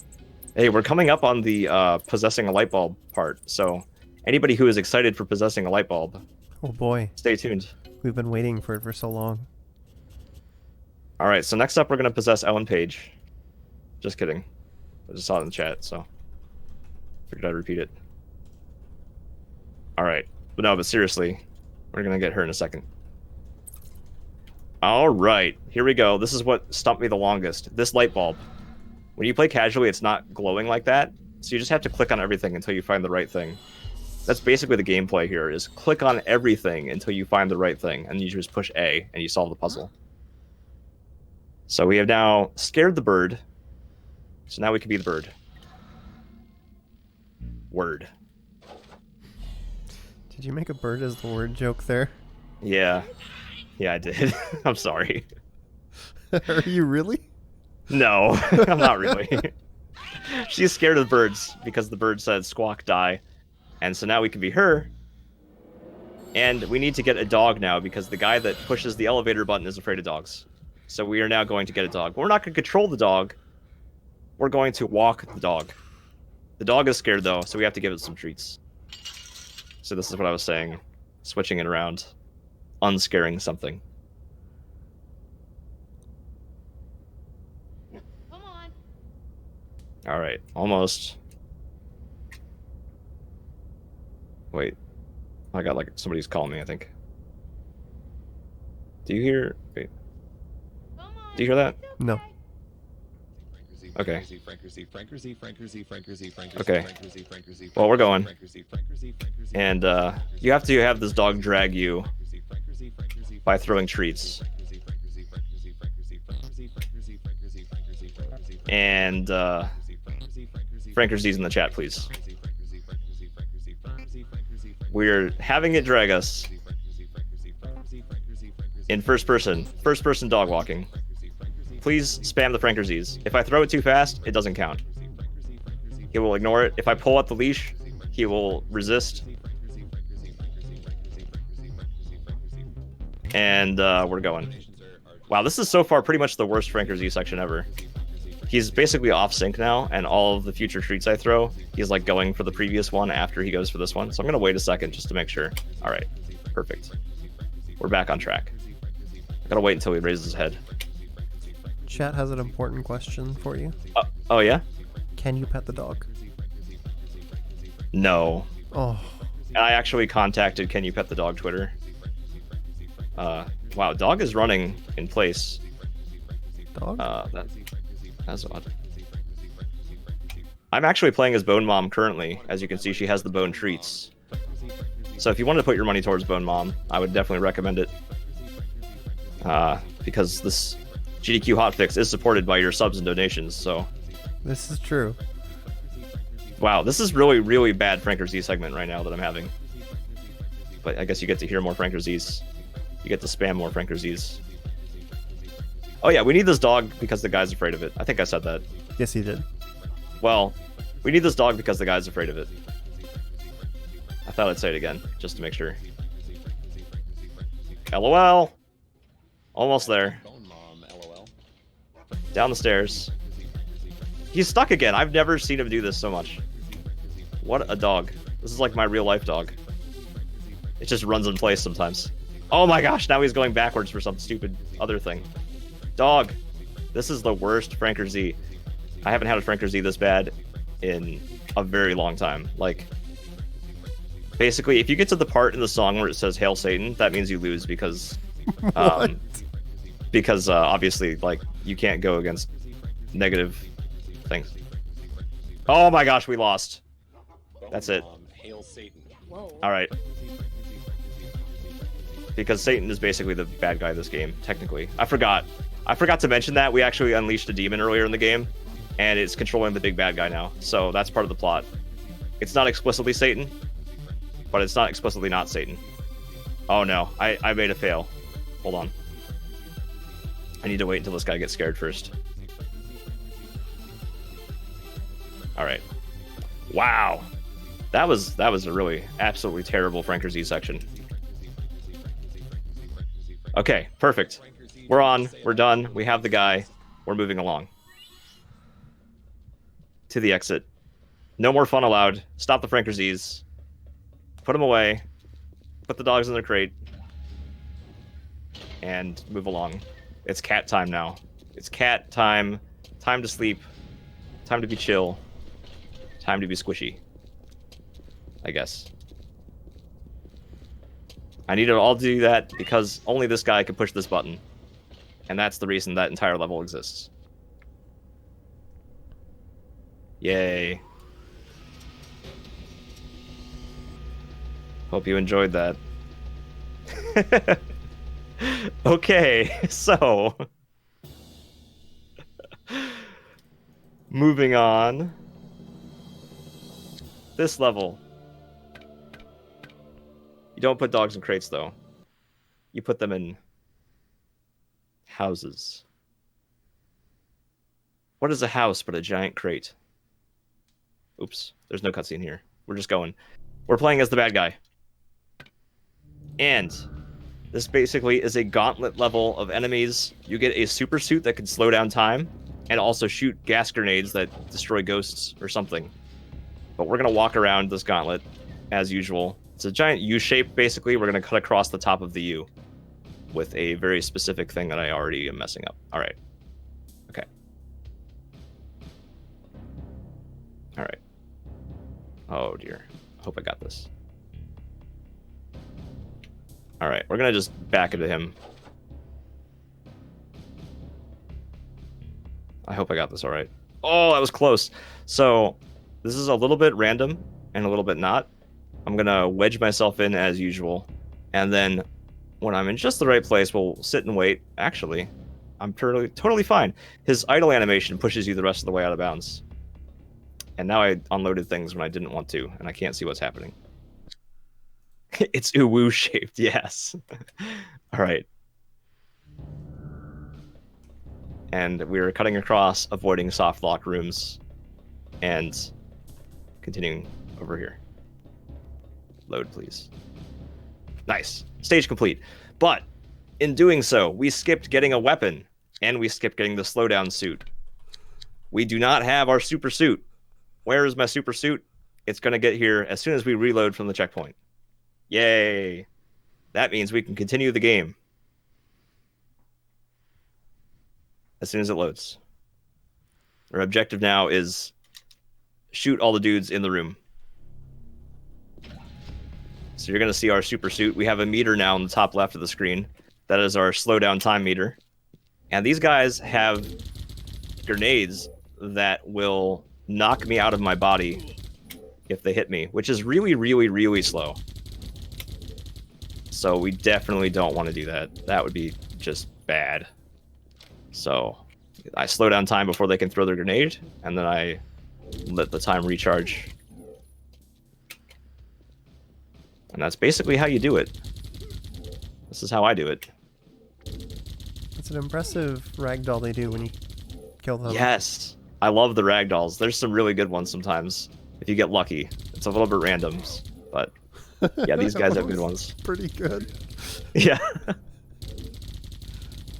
The sniper level has some good ragdolls too sometimes, and the point earlier when I was a grenade for a little bit, there's a point where the guy can ragdoll onto the ceiling and get stuck and just like freak out.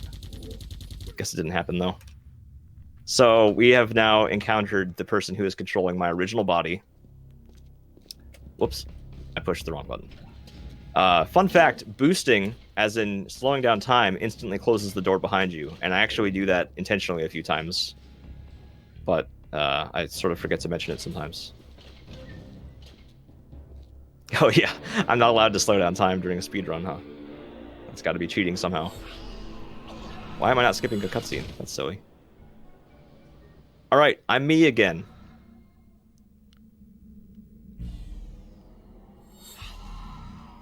I'm me again, and there's a boss fight coming. It's the boss, it's the character I was just controlling, is the boss. And it's controlled by a demon. Or something. A dark ghost. Not explicitly a demon. Because this is Nintendo, after all. So I'm gonna just walk away over here. And just shoot him. Love that it just says boss. Other bosses had their name, but this one just says boss. Most of the bosses in this game say boss, actually. It's pretty great. They either say boss or creature. So that actually, I always forget to mention that because a lot of people notice that and it's amusing. And I'm like, oh yeah, I guess that is kind of weird. So this boss, also known as boss, is trying to run into me and run me into these fans. Shoot, that was scary. I'm going to just get some health. All right, seizure warning, everybody. I'm going to be flashing the slowdown time button repeatedly as I throw grenades. And, oh, come on. Oh, no. Oh, no. Okay, thank goodness he died. God, that Nice. looks awful. Yeah, it was pretty bad. You sort of have to walk backwards and know where things are.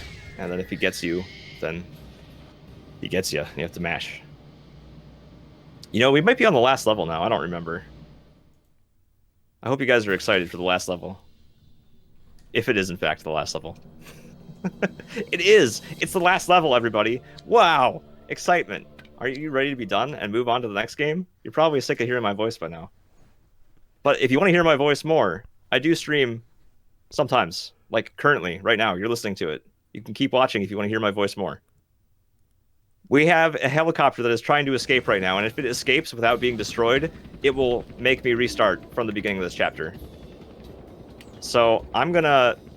Actually, I'm gonna fail at this, is what's gonna happen.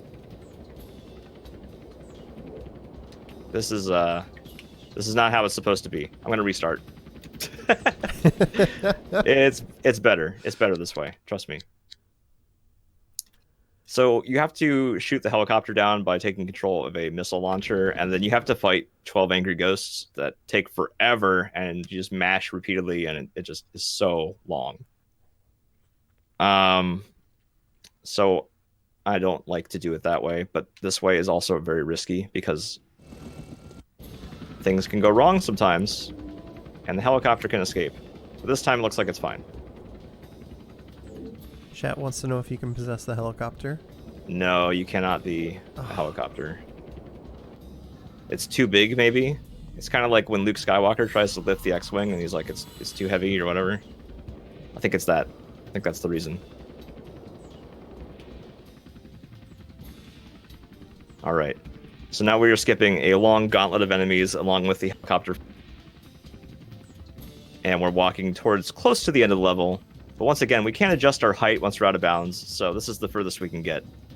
The end of the level is very high up a spiral staircase, so this is as far as we go. And we're into this very large room, which will definitely lag because it's way too big. And there are some enemies that I'm going to strategically not kill, because when you kill them, some enemies now will drop their ghost, and the red ghost will then like control you and you have to mash to get out of it. So you don't want to, it's easier to run around in a lot of cases. But I have this fart gas bomb, which is pretty good. And we're just gonna shoot it where I know they are. And we're heading up to the second to last boss very soon here, which is a fight with 2 giant golems. It's really hard, actually. At least I think it is. I haven't actually played that fight in a couple years, because I'm gonna walk around it as usual by going out of bounds. But if I accidentally go into the fight, it's a disaster, because I don't know how to fight it.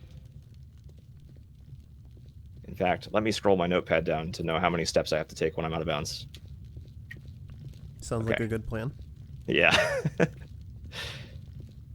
All right. Yeah, it's just 34 steps after strafing. There I used the instant door close, by the way. All right, so we're going to just... This is a tricky clip, actually. But I line up the boost meter in a particular place, and I hold diagonal left. It's kind of nice that the GameCube controller has notches for the joystick, so you can line up in predictable ways for clipping out of bounds in this game. I think they actually put those notches in the controller just for speedrunners of Geist, which is very nice. All right, I don't know why I checked the map, really, but I did. Okay. 1, 2, 3, 4, 5, 6, 7, 8, 9, 10, 11, 12, 13, 14, 15, 16, 17, 18, 19, 20. 1, 2, 3, 4, 5, 6, 7, 8, 9, 10. 1, 2, 3, 4. Strafe to the right. And we're into the final boss. Now, if you're doing this game, if you have this game at home, if you strafe to the left instead of to the right, you can find a copy of this final boss arena, which is used during the ending cutscene. And it has all of the ending cutscene character models in a big pile in T-poses. So it's a little bit out of my way to do that right now, but it's pretty cool to check out. I'm going to play this risky because right now a ghost is controlling my body and trying to run me into the fire. I missed. So I'm going to get my body back before it becomes fire. And now we are fighting the big boss. This is the brother of Gigi, the friendly ghost. And he is being controlled by a demon, a large demon. And also has a... What was that? Oh, that could be bad. I've never seen that happen before. I like triggered his reaction. Oh, wow. I know what happened, I think. I think I just shot the missile out of the air and blew it up next to him as it was coming out. And I didn't have to possess the missile, which is... I've done that one time before ever. So he's very difficult to hit. Uh-oh, I might die. Uh-oh, uh-oh, uh-oh, uh-oh, uh-oh, uh-oh. God! My gosh! Oh my gosh. Okay. Sorry, guys. I'm a little bit panicked. As you can see, I have nothing in my health. I have no jank left in my tank. And we're going right for the health box. Wow. Help, help, help, help, help. Missiles could be flying. Ghost could be ghosting. I'm going to kill this ghost. What was I doing being so risky, guys? You should have let me know that there were ghosts out here. Alright, I killed it now. It's fine. Hey, Linkums, did you know there were ghosts out here? Oh, thank goodness. You told me. I'll be careful next time.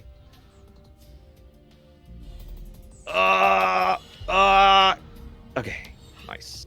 It's very hard to control the missiles. They have a not very good turning radius. All right, he's almost dead, and I'm possessed again.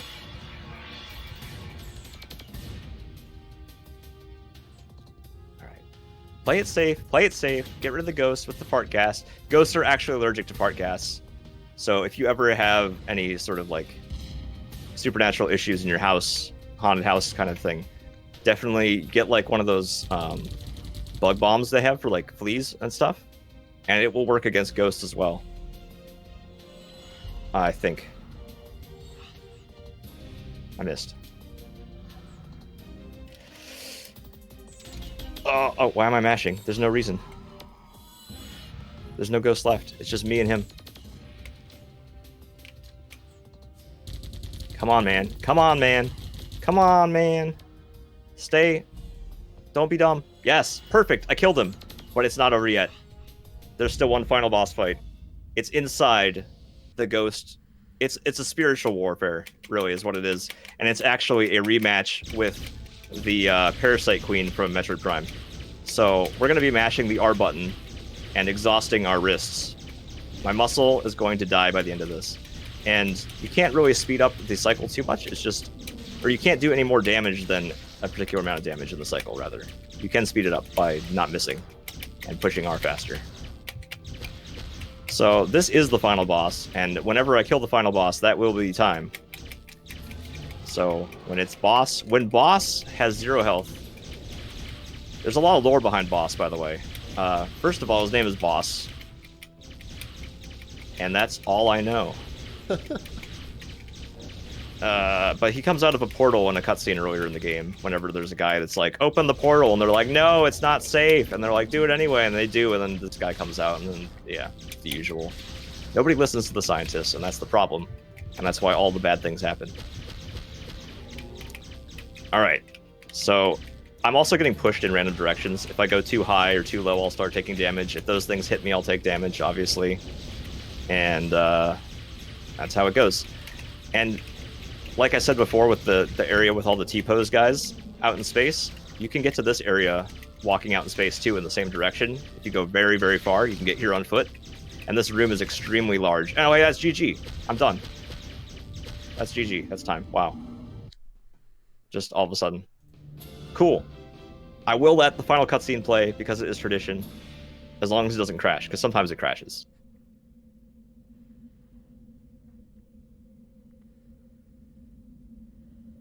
If it goes past... It did not crash. Yay. So... Oh, I forgot to mention, Bryson also got shot down in a helicopter after getting eaten by a monster, and that was after he was dying in bed and we needed to give him a serum. 21 seconds underestimate? Oh, man. Sorry, I cut it so close. I was kind of hoping that just, like, you would end exactly on estimate because we were silly about your estimate, and that would have been amazing. That would have been amazing. It's a good thing we upped it. You were so close. Yo, thanks for watching, everybody. And GG, you say. That girl, the ghost, is named GG, so it's very perfect. Yeah, bad luck, Bryson. We're going to see him one more time. That's why we want to watch the ending here. If you don't mind. That's fine. Alright, it's not too long. Bryson has a very dramatic line that everybody who knows the speedrun likes to quote. If you don't like the speedrun, you probably are just like, okay, so what? But we're going to do it anyway.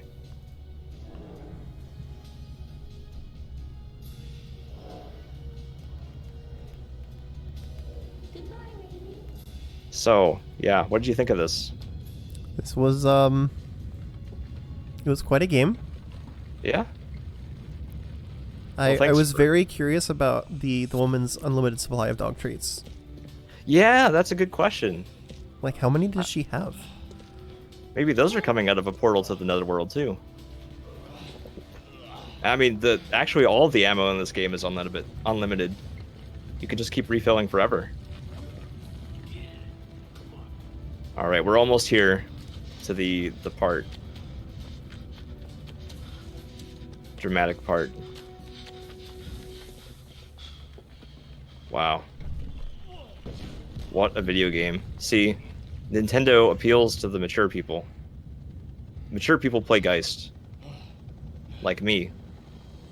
What is your shadow on the wall? Here we go. It's Bryson. And the girl. And the dog.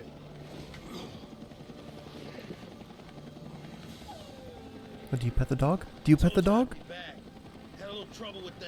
He's tough to kill. I don't think you can pet the dog. They're petting it right now. You just can't see it. Okay, yeah. He's petting the dog right now. What would we... Oh, we were playing Geist. I forgot what the game was. There it is. Just so you don't forget. So whenever I talked to the voice actor of Bryson on his radio show, I got him to say the tough to kill line again. And here it is. Yep. And he said a couple other things that I cut out, like. Wait a minute, are you telling me, Ryan, that I have a small cult And following on the GameCube? Ryan the Geist guy. Yep. So there you go. Thank you for watching, everybody. And I'm sure we're overestimate now that we killed some time with endings. So we will move on. We were a little bit ahead of schedule anyway. So do you have any shout outs before we wrap up here, Linkums? Oh man, shout outs to my mom who told me she didn't want this game in her house when I was a kid. And yeah, shout outs to McKill who speedruns Space Station Silicon Valley with a similar gameplay mechanic. So MCILL. Check out his speedruns of Space Station Silicon Valley. That's it. And you know, Brosentia, shout outs to you. Shout outs to the chat. That's it, I'm done. Thank you. Thank you. It was fun. See you next time. All right, thanks Linkums for that run of Geist. I was not prepared, but it was a great run. We're going to have 2 more runs coming up for you after this, but we are going to take a quick break before we come back with those. So stay tuned. We'll be back in just a few minutes.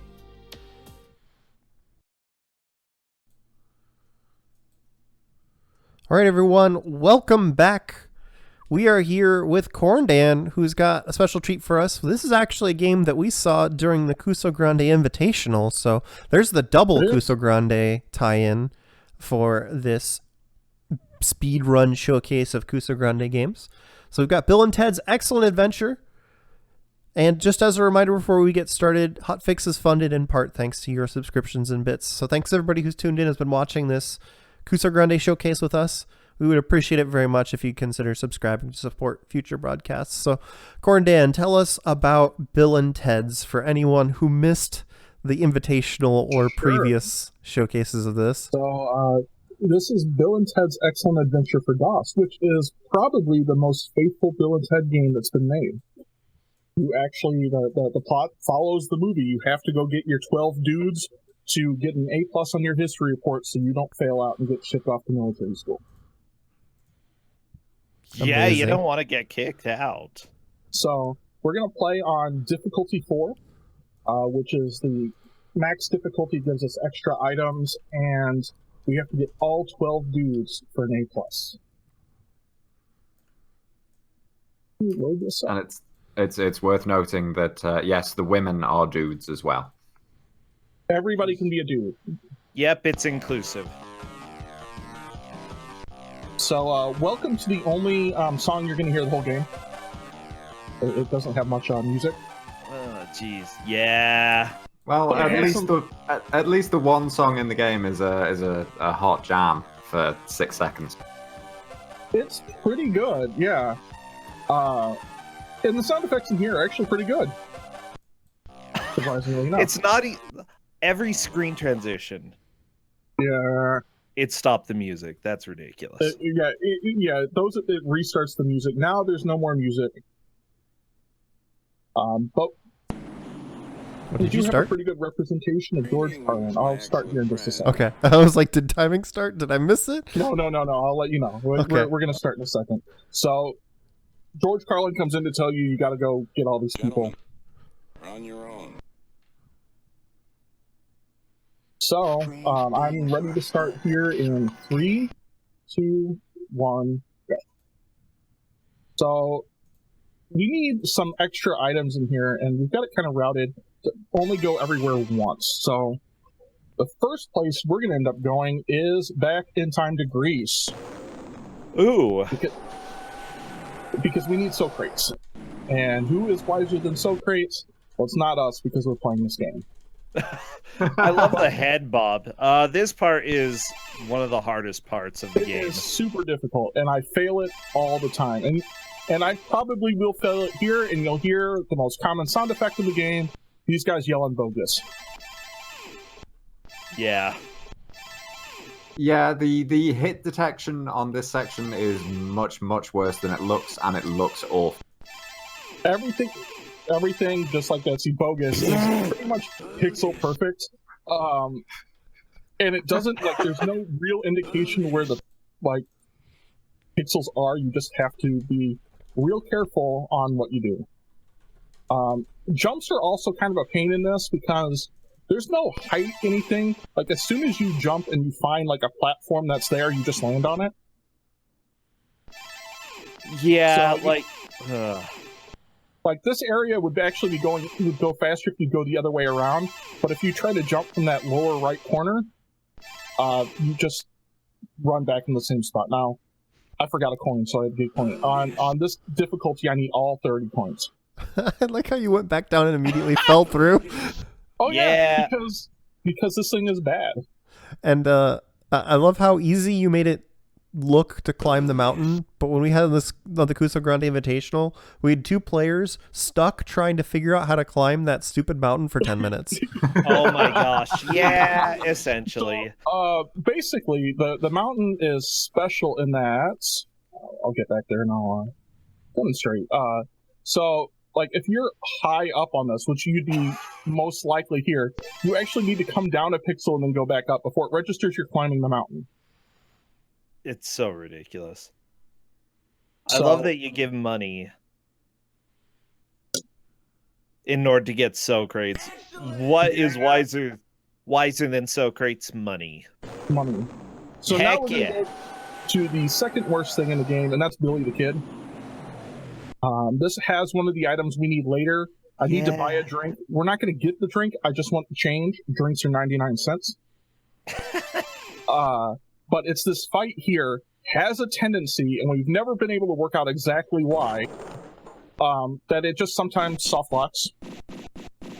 Yeah, luckily Yeah. it didn't soft lock that time. Yeah, so one of the ways we did the routing is so that we're going to avoid most of the attempts to soft lock. For whatever reason, it seems to soft lock more with things in your inventory. Yeah. We never were able to figure out why. The other thing that you can do to help avoid some of the soft locks is to not push right as that scene starts, and that seems to help. Now here, Well, I've played games that essentially you don't know if it's going to soft lock until you get there. right. Yeah. So now we're going to go back to the San Dimas Mall because you can only fit 2 dudes in your phone booth at a time. And we also went back and sidetracked to Genghis Khan, because Genghis Khan has flowers that we need to give to Sigmund Freud's mom. Okay. Because Freud has everything's about your mother. Wait, didn't he have a seed packet? Yeah. So you grow them in the mall. Like in 2 seconds. Yeah. And then give the Well, flowers to her. You have a time Steal machine. her book. They just cut out the busy work of moving forward, picking the flowers, and coming back. You know? You don't need to worry about that. Don't worry about any of that. It's just quality of life for the players to make the game much more fun. Yeah, that's true. That's good So- game I can design. approve. If we want Genghis Khan, we have to give Genghis Khan a Twinkie.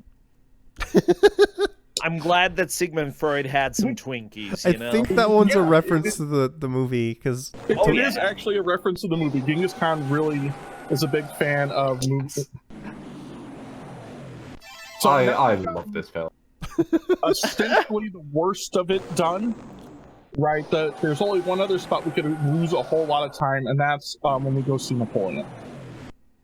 So Lincoln is really inspired by the fact that his head's on a penny, and when you give it to him, he's willing to go with you. Then That's all you need. That's all You know, need. he's a sellout. A Yeah. penny. So It's now not we even get to the one of the other action stage, and that's Napoleon. And you have to go get Napoleon. Now, this bridge here, right, is also really bad. If you're not perfectly lined up and make the jump perfectly, you just you fall off, or you get hit and it goes bogus. Napoleon goes away like this. I love Napoleon's jumping animation. It's so Oh. good. It's pretty fantastic.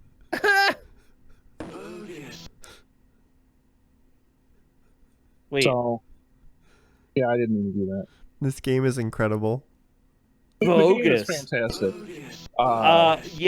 There's so many pixel perfect jumps, and it's ridiculous. Everything's ridiculous in this. Yep. Okay, This you is got true, Napoleon though. We Good. got Napoleon, provided we don't get hit. Right, so This game is both. Just like everything else, right? We have to This game is both fantastic and awful at the same time. Oh, it's great. it's hideous and Now, amazing. we went through Napoleon's era then because we need a shovel, right? You got to go digging, right? I know when we did this on the Invitational, people thought you had to go dig in everything to go do the flowers. No, you need to go dig in the desert because for some unknown reason, there's a fire extinguisher in the desert. Yeah. Logic here. Amazing. Now we get to the worst pun here. Joan of Arc's on fire because she's one hot chick.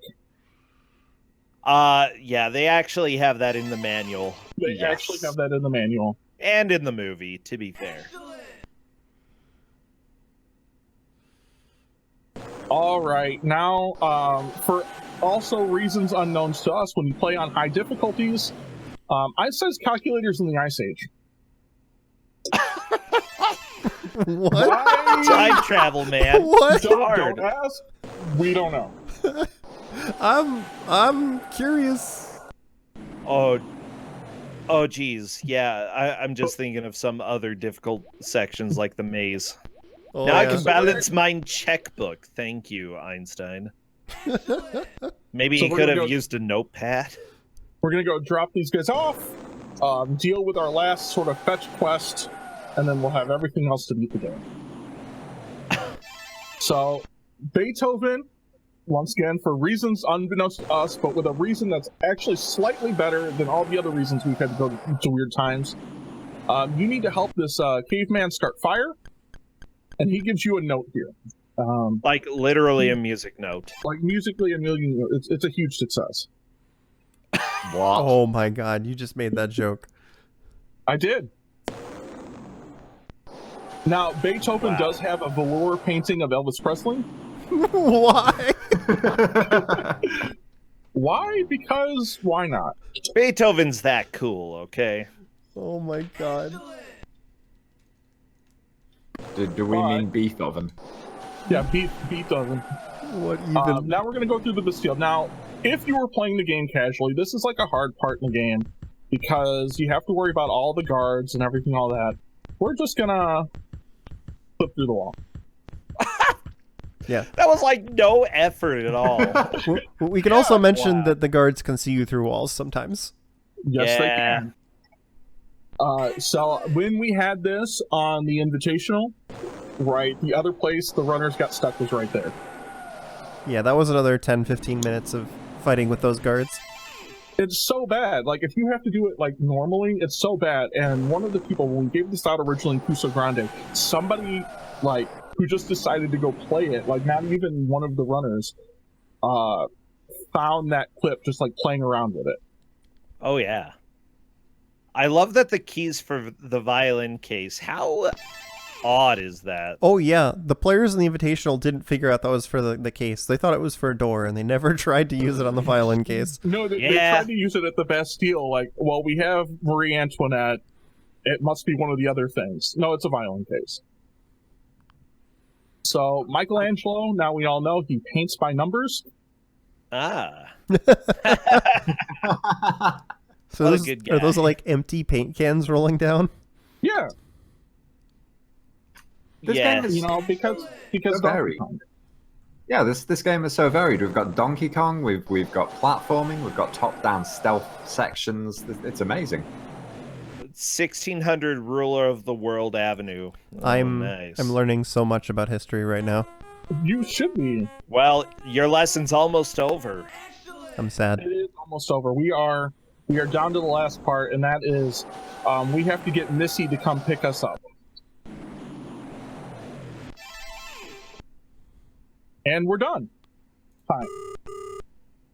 So somehow we're going to fit all 12 people in Missy's little bitty hatchback, and we'll let this play out because the ending is completely idiotic with some of the music choices they make here. Wow.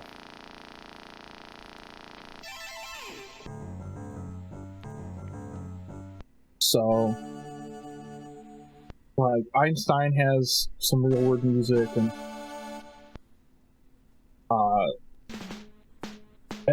here, we're gonna win. I like this music. Ah.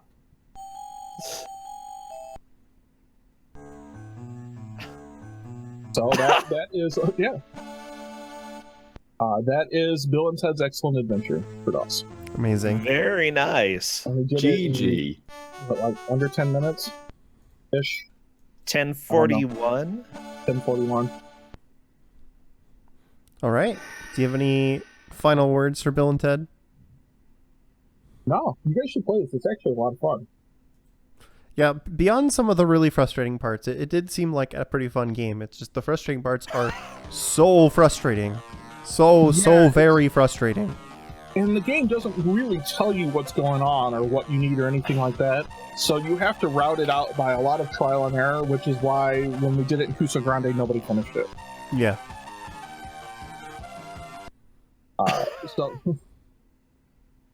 More WR.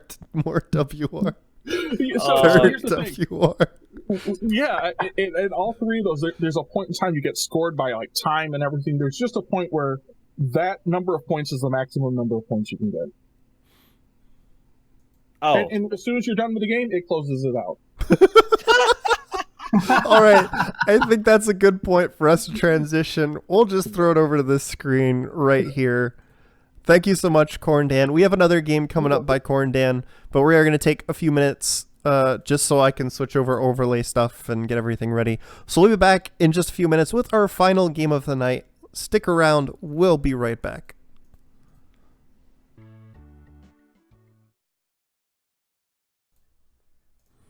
All right. Welcome back, everyone who stuck with us for this amazing showcase. I almost said excellent because of Bill and Ted, but I guess we could say that as well. We have our final game of the night coming up here shortly. Corn Dan is going to be running Homey D Clown, and they have refused, Corn Dan and company have refused to tell me anything about this game except that the music is something. So why don't you give us a more proper introduction without whatever you can do without ruining it. All right. Well, people of older might remember In Living Color, and a character in there played by Damon Wayans of Homey D Clown. Right, Homey don't play that. Homey don't play this game either. And the whole plot of the game is Homey just finished up his cable TV like access, community access cable TV show, and there's a job available for a new clown on a bigger TV thing, so you got to get there before Nupso the Clown or Blasto the Clown or whatever his name is. And so it's an adventure game. Let's load it up. Okay. I'm waiting for you to load it up so I can switch this over. Corn Dan was refusing to load it until we were ready to go, just so we wouldn't spoil it. Okay, I do need to fix it a little bit. 1 second. Is it intentionally cut off? Is that a thing?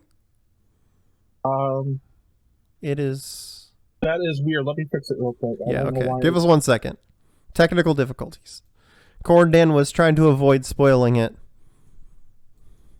Oh my gosh. We will have a video feed for you shortly. I'm sorry. I'm listening to the music and I regret everything. Yeah. The music is... yes. All right, there you go. Okay, thank you.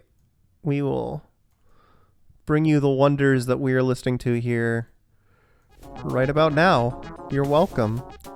That's this music. And that means... Enjoy. And this is the best music in the game. Sadly, it's true. Yep. Names, characters, places, incidents, and clowns are used fictitiously. Oh no. Geez. So we'll go ahead and get this started. 3, 2, 1, go. Right. There's a whole bunch of notes over here telling you what we need to do, and you're supposed to talk to this guy, but we're not going to do either. Good. The first thing we're going to go do is get ourselves beat up.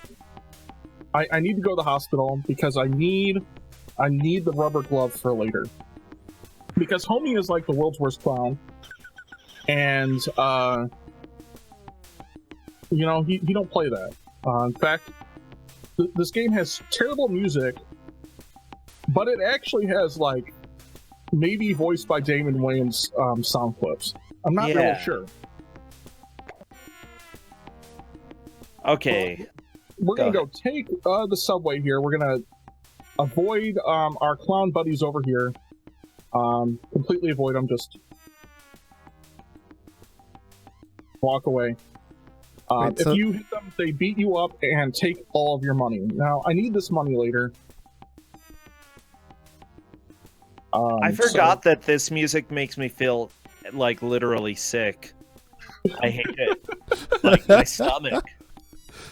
I'm very confused about the mugger at the start because he's like, "Give me your wallet," but he didn't take any of your money. He didn't take any of your money. The only people that take your money is the clown and the clown's goons, the mobster and Guile. Yes, Guile is in this game, as you will discover shortly. So this game has like all the hallmarks of terrible adventure games that we're going to avoid. Items that you can't do anything with, plot points that don't matter, that we're avoiding the entire plot of the game, essentially. And, like enemies you can't get around and do anything like that. So there are a couple items we have to have beat the game, one of which is this blue hat that's over here. And we're going to pick up the safety dollar. It's kind of like the dollar of shame. Because if you need it, it means you done screwed up. So I put on this hat here because we need it to avoid some gang members later. Right? There's a gang member up over here that blocks your path. If you're wearing his hat, he just lets you go through. The game doesn't tell you any of that. You have to try and figure it out on your own, and it's really awful. So you put on the hat, and there's now a clown suit in your inventory, and you're wearing a clown suit. Well, yes. I don't know. Don't question it. We could pick up some items here, like that box lets me avoid like those photographer guys that keep getting in the way. There, we got a credit card. We got a credit card. The credit card is the most important item in the game. Yeah, guess what you use it for, Railcoon? Opening a door. Yes. You do use it to open a door. Yes, I got it. I want to give some serious props to Corndan for this, if only because for a while we thought that this game was legitimately impossible to complete. It took him 12 hours. 12 hours of this music. Oh, God. And we're going to beat it in like 10 minutes. Did you play it with the music muted at least, or did you... Oh, God, no. No, this explains why Corndan is Corndan. Yeah, he's got problems. So we're going to just get beaten up here again because it's just more convenient. Right. That guy wants our wallet, still left us with the $4 we had. I don't understand. He's dumb. That this game, amazingly enough, for as bad as it is basically programmed to be almost softlock proof. Like, if you keep getting beat up and everything, there are ways to get money, to get subway tokens and all of that. Like, you can always make it to the end of the game, unless you clip into some boxes. I mean, it's very easy to go out of bounds. But there's only one spot out of bounds that you can't make it back in. Yeah. And I think we're going to be able to skip it. Yeah, so there's one spot here. This game has speed tech. We can sort of clip through people. That we found on accident because as I was trying to make it through my thing, I kept bashing the keyboard in rage and not being able to do anything, and I clipped through somebody. I love it. Oh my gosh. So I think that's possibly... Sorry, carry on. We need to go in the subway here. You can give that guy a hat. And we found out during recent Kusogrande stuff, you can also give him a watch. I don't want to go get the watch. Yeah, it takes a while. So, does he block you unless you give him the thing? Yeah, and he'll beat you up. So some people, like this guy here, he's just late, just get out of my way, right? Now, you're supposed to go do a door maze, right? But you can just clip through it. Oh my God. You can only clip through the ones that are horizontal. What ends up happening is you move like a calculation step before they do. And so you can actually push into them. But on the vertical one, you can't, they just push you out. So these boxes here, if I were to clip all the way to the left and clip into this guy, I could clip into those boxes and not be able to get out. Yeah, don't do that. Instead, we'll just clip into that guy over there. So we're actually doing about half of the door maze because it's easier that way. It puts us over here at the Y train. There's an X train, right? Earlier, you could have used the X train, and it would just taken back you on the trains that you were needed. You actually have to go on this other train that takes you to this other part that takes you to where we're supposed to go. So, I really didn't want to get mugged because I have to give this guy here. I'll talk to him. So here, looks like you could use a tie, pal. Only $3. Give him $3. You need a tie. So now we have a clown suit, a business suit, and a hat in our inventory, and I'm still wearing a clown suit. I don't understand. I don't. I like how he sold you a comically large clown tie. Well, because so that kid wants a balloon animal. That's why we needed the hand, the rubber glove.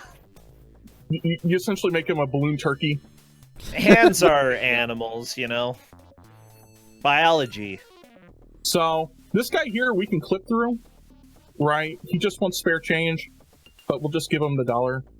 So one of the problems with this game is that if they're too close, like your hitbox overlaps theirs, and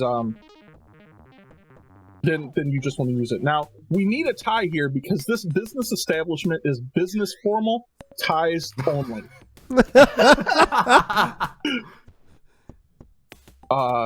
But you know, we're not supposed to be here, right? So we need to go steal this guy's building pass. Now, if I had gotten mugged, you can just grab dollars over here, right? There's like $5.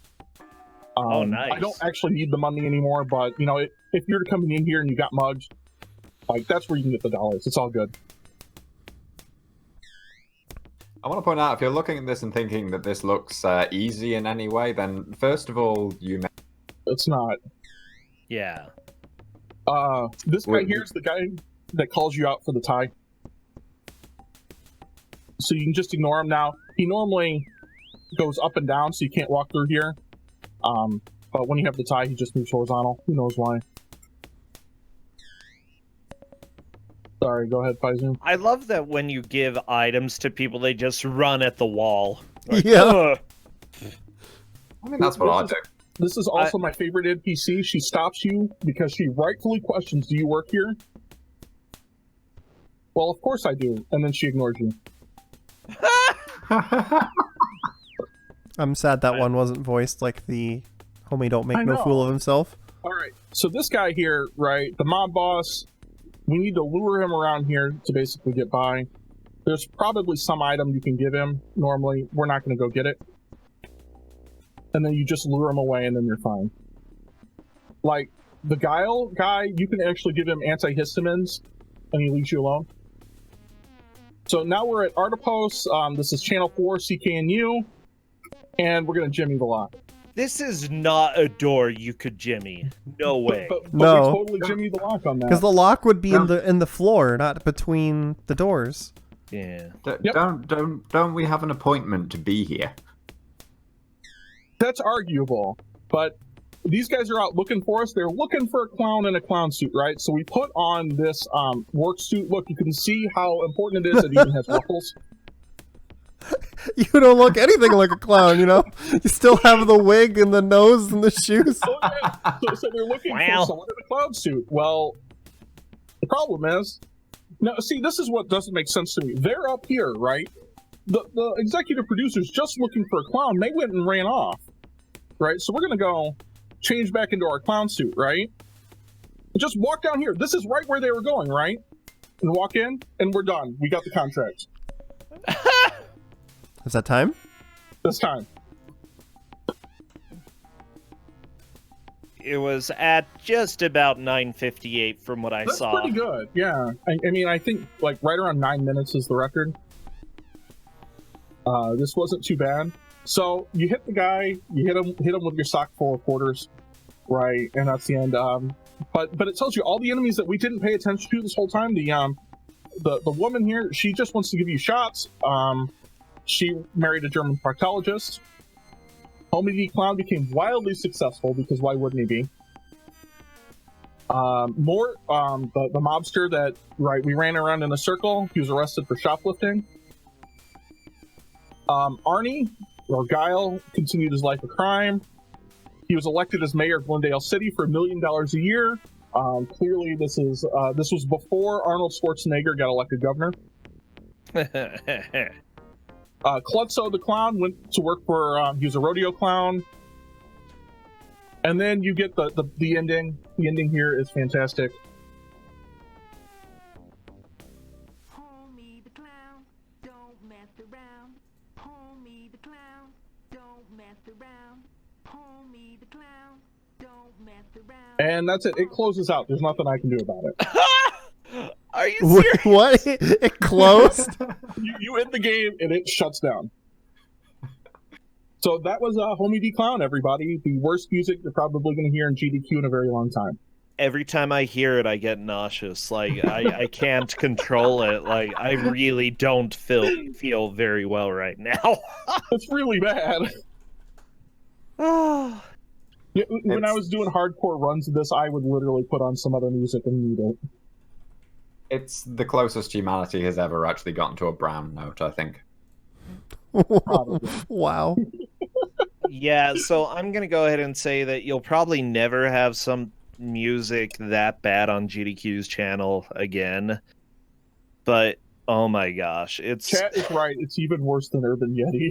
I agree. Urban Yeti was somehow tolerable comparatively.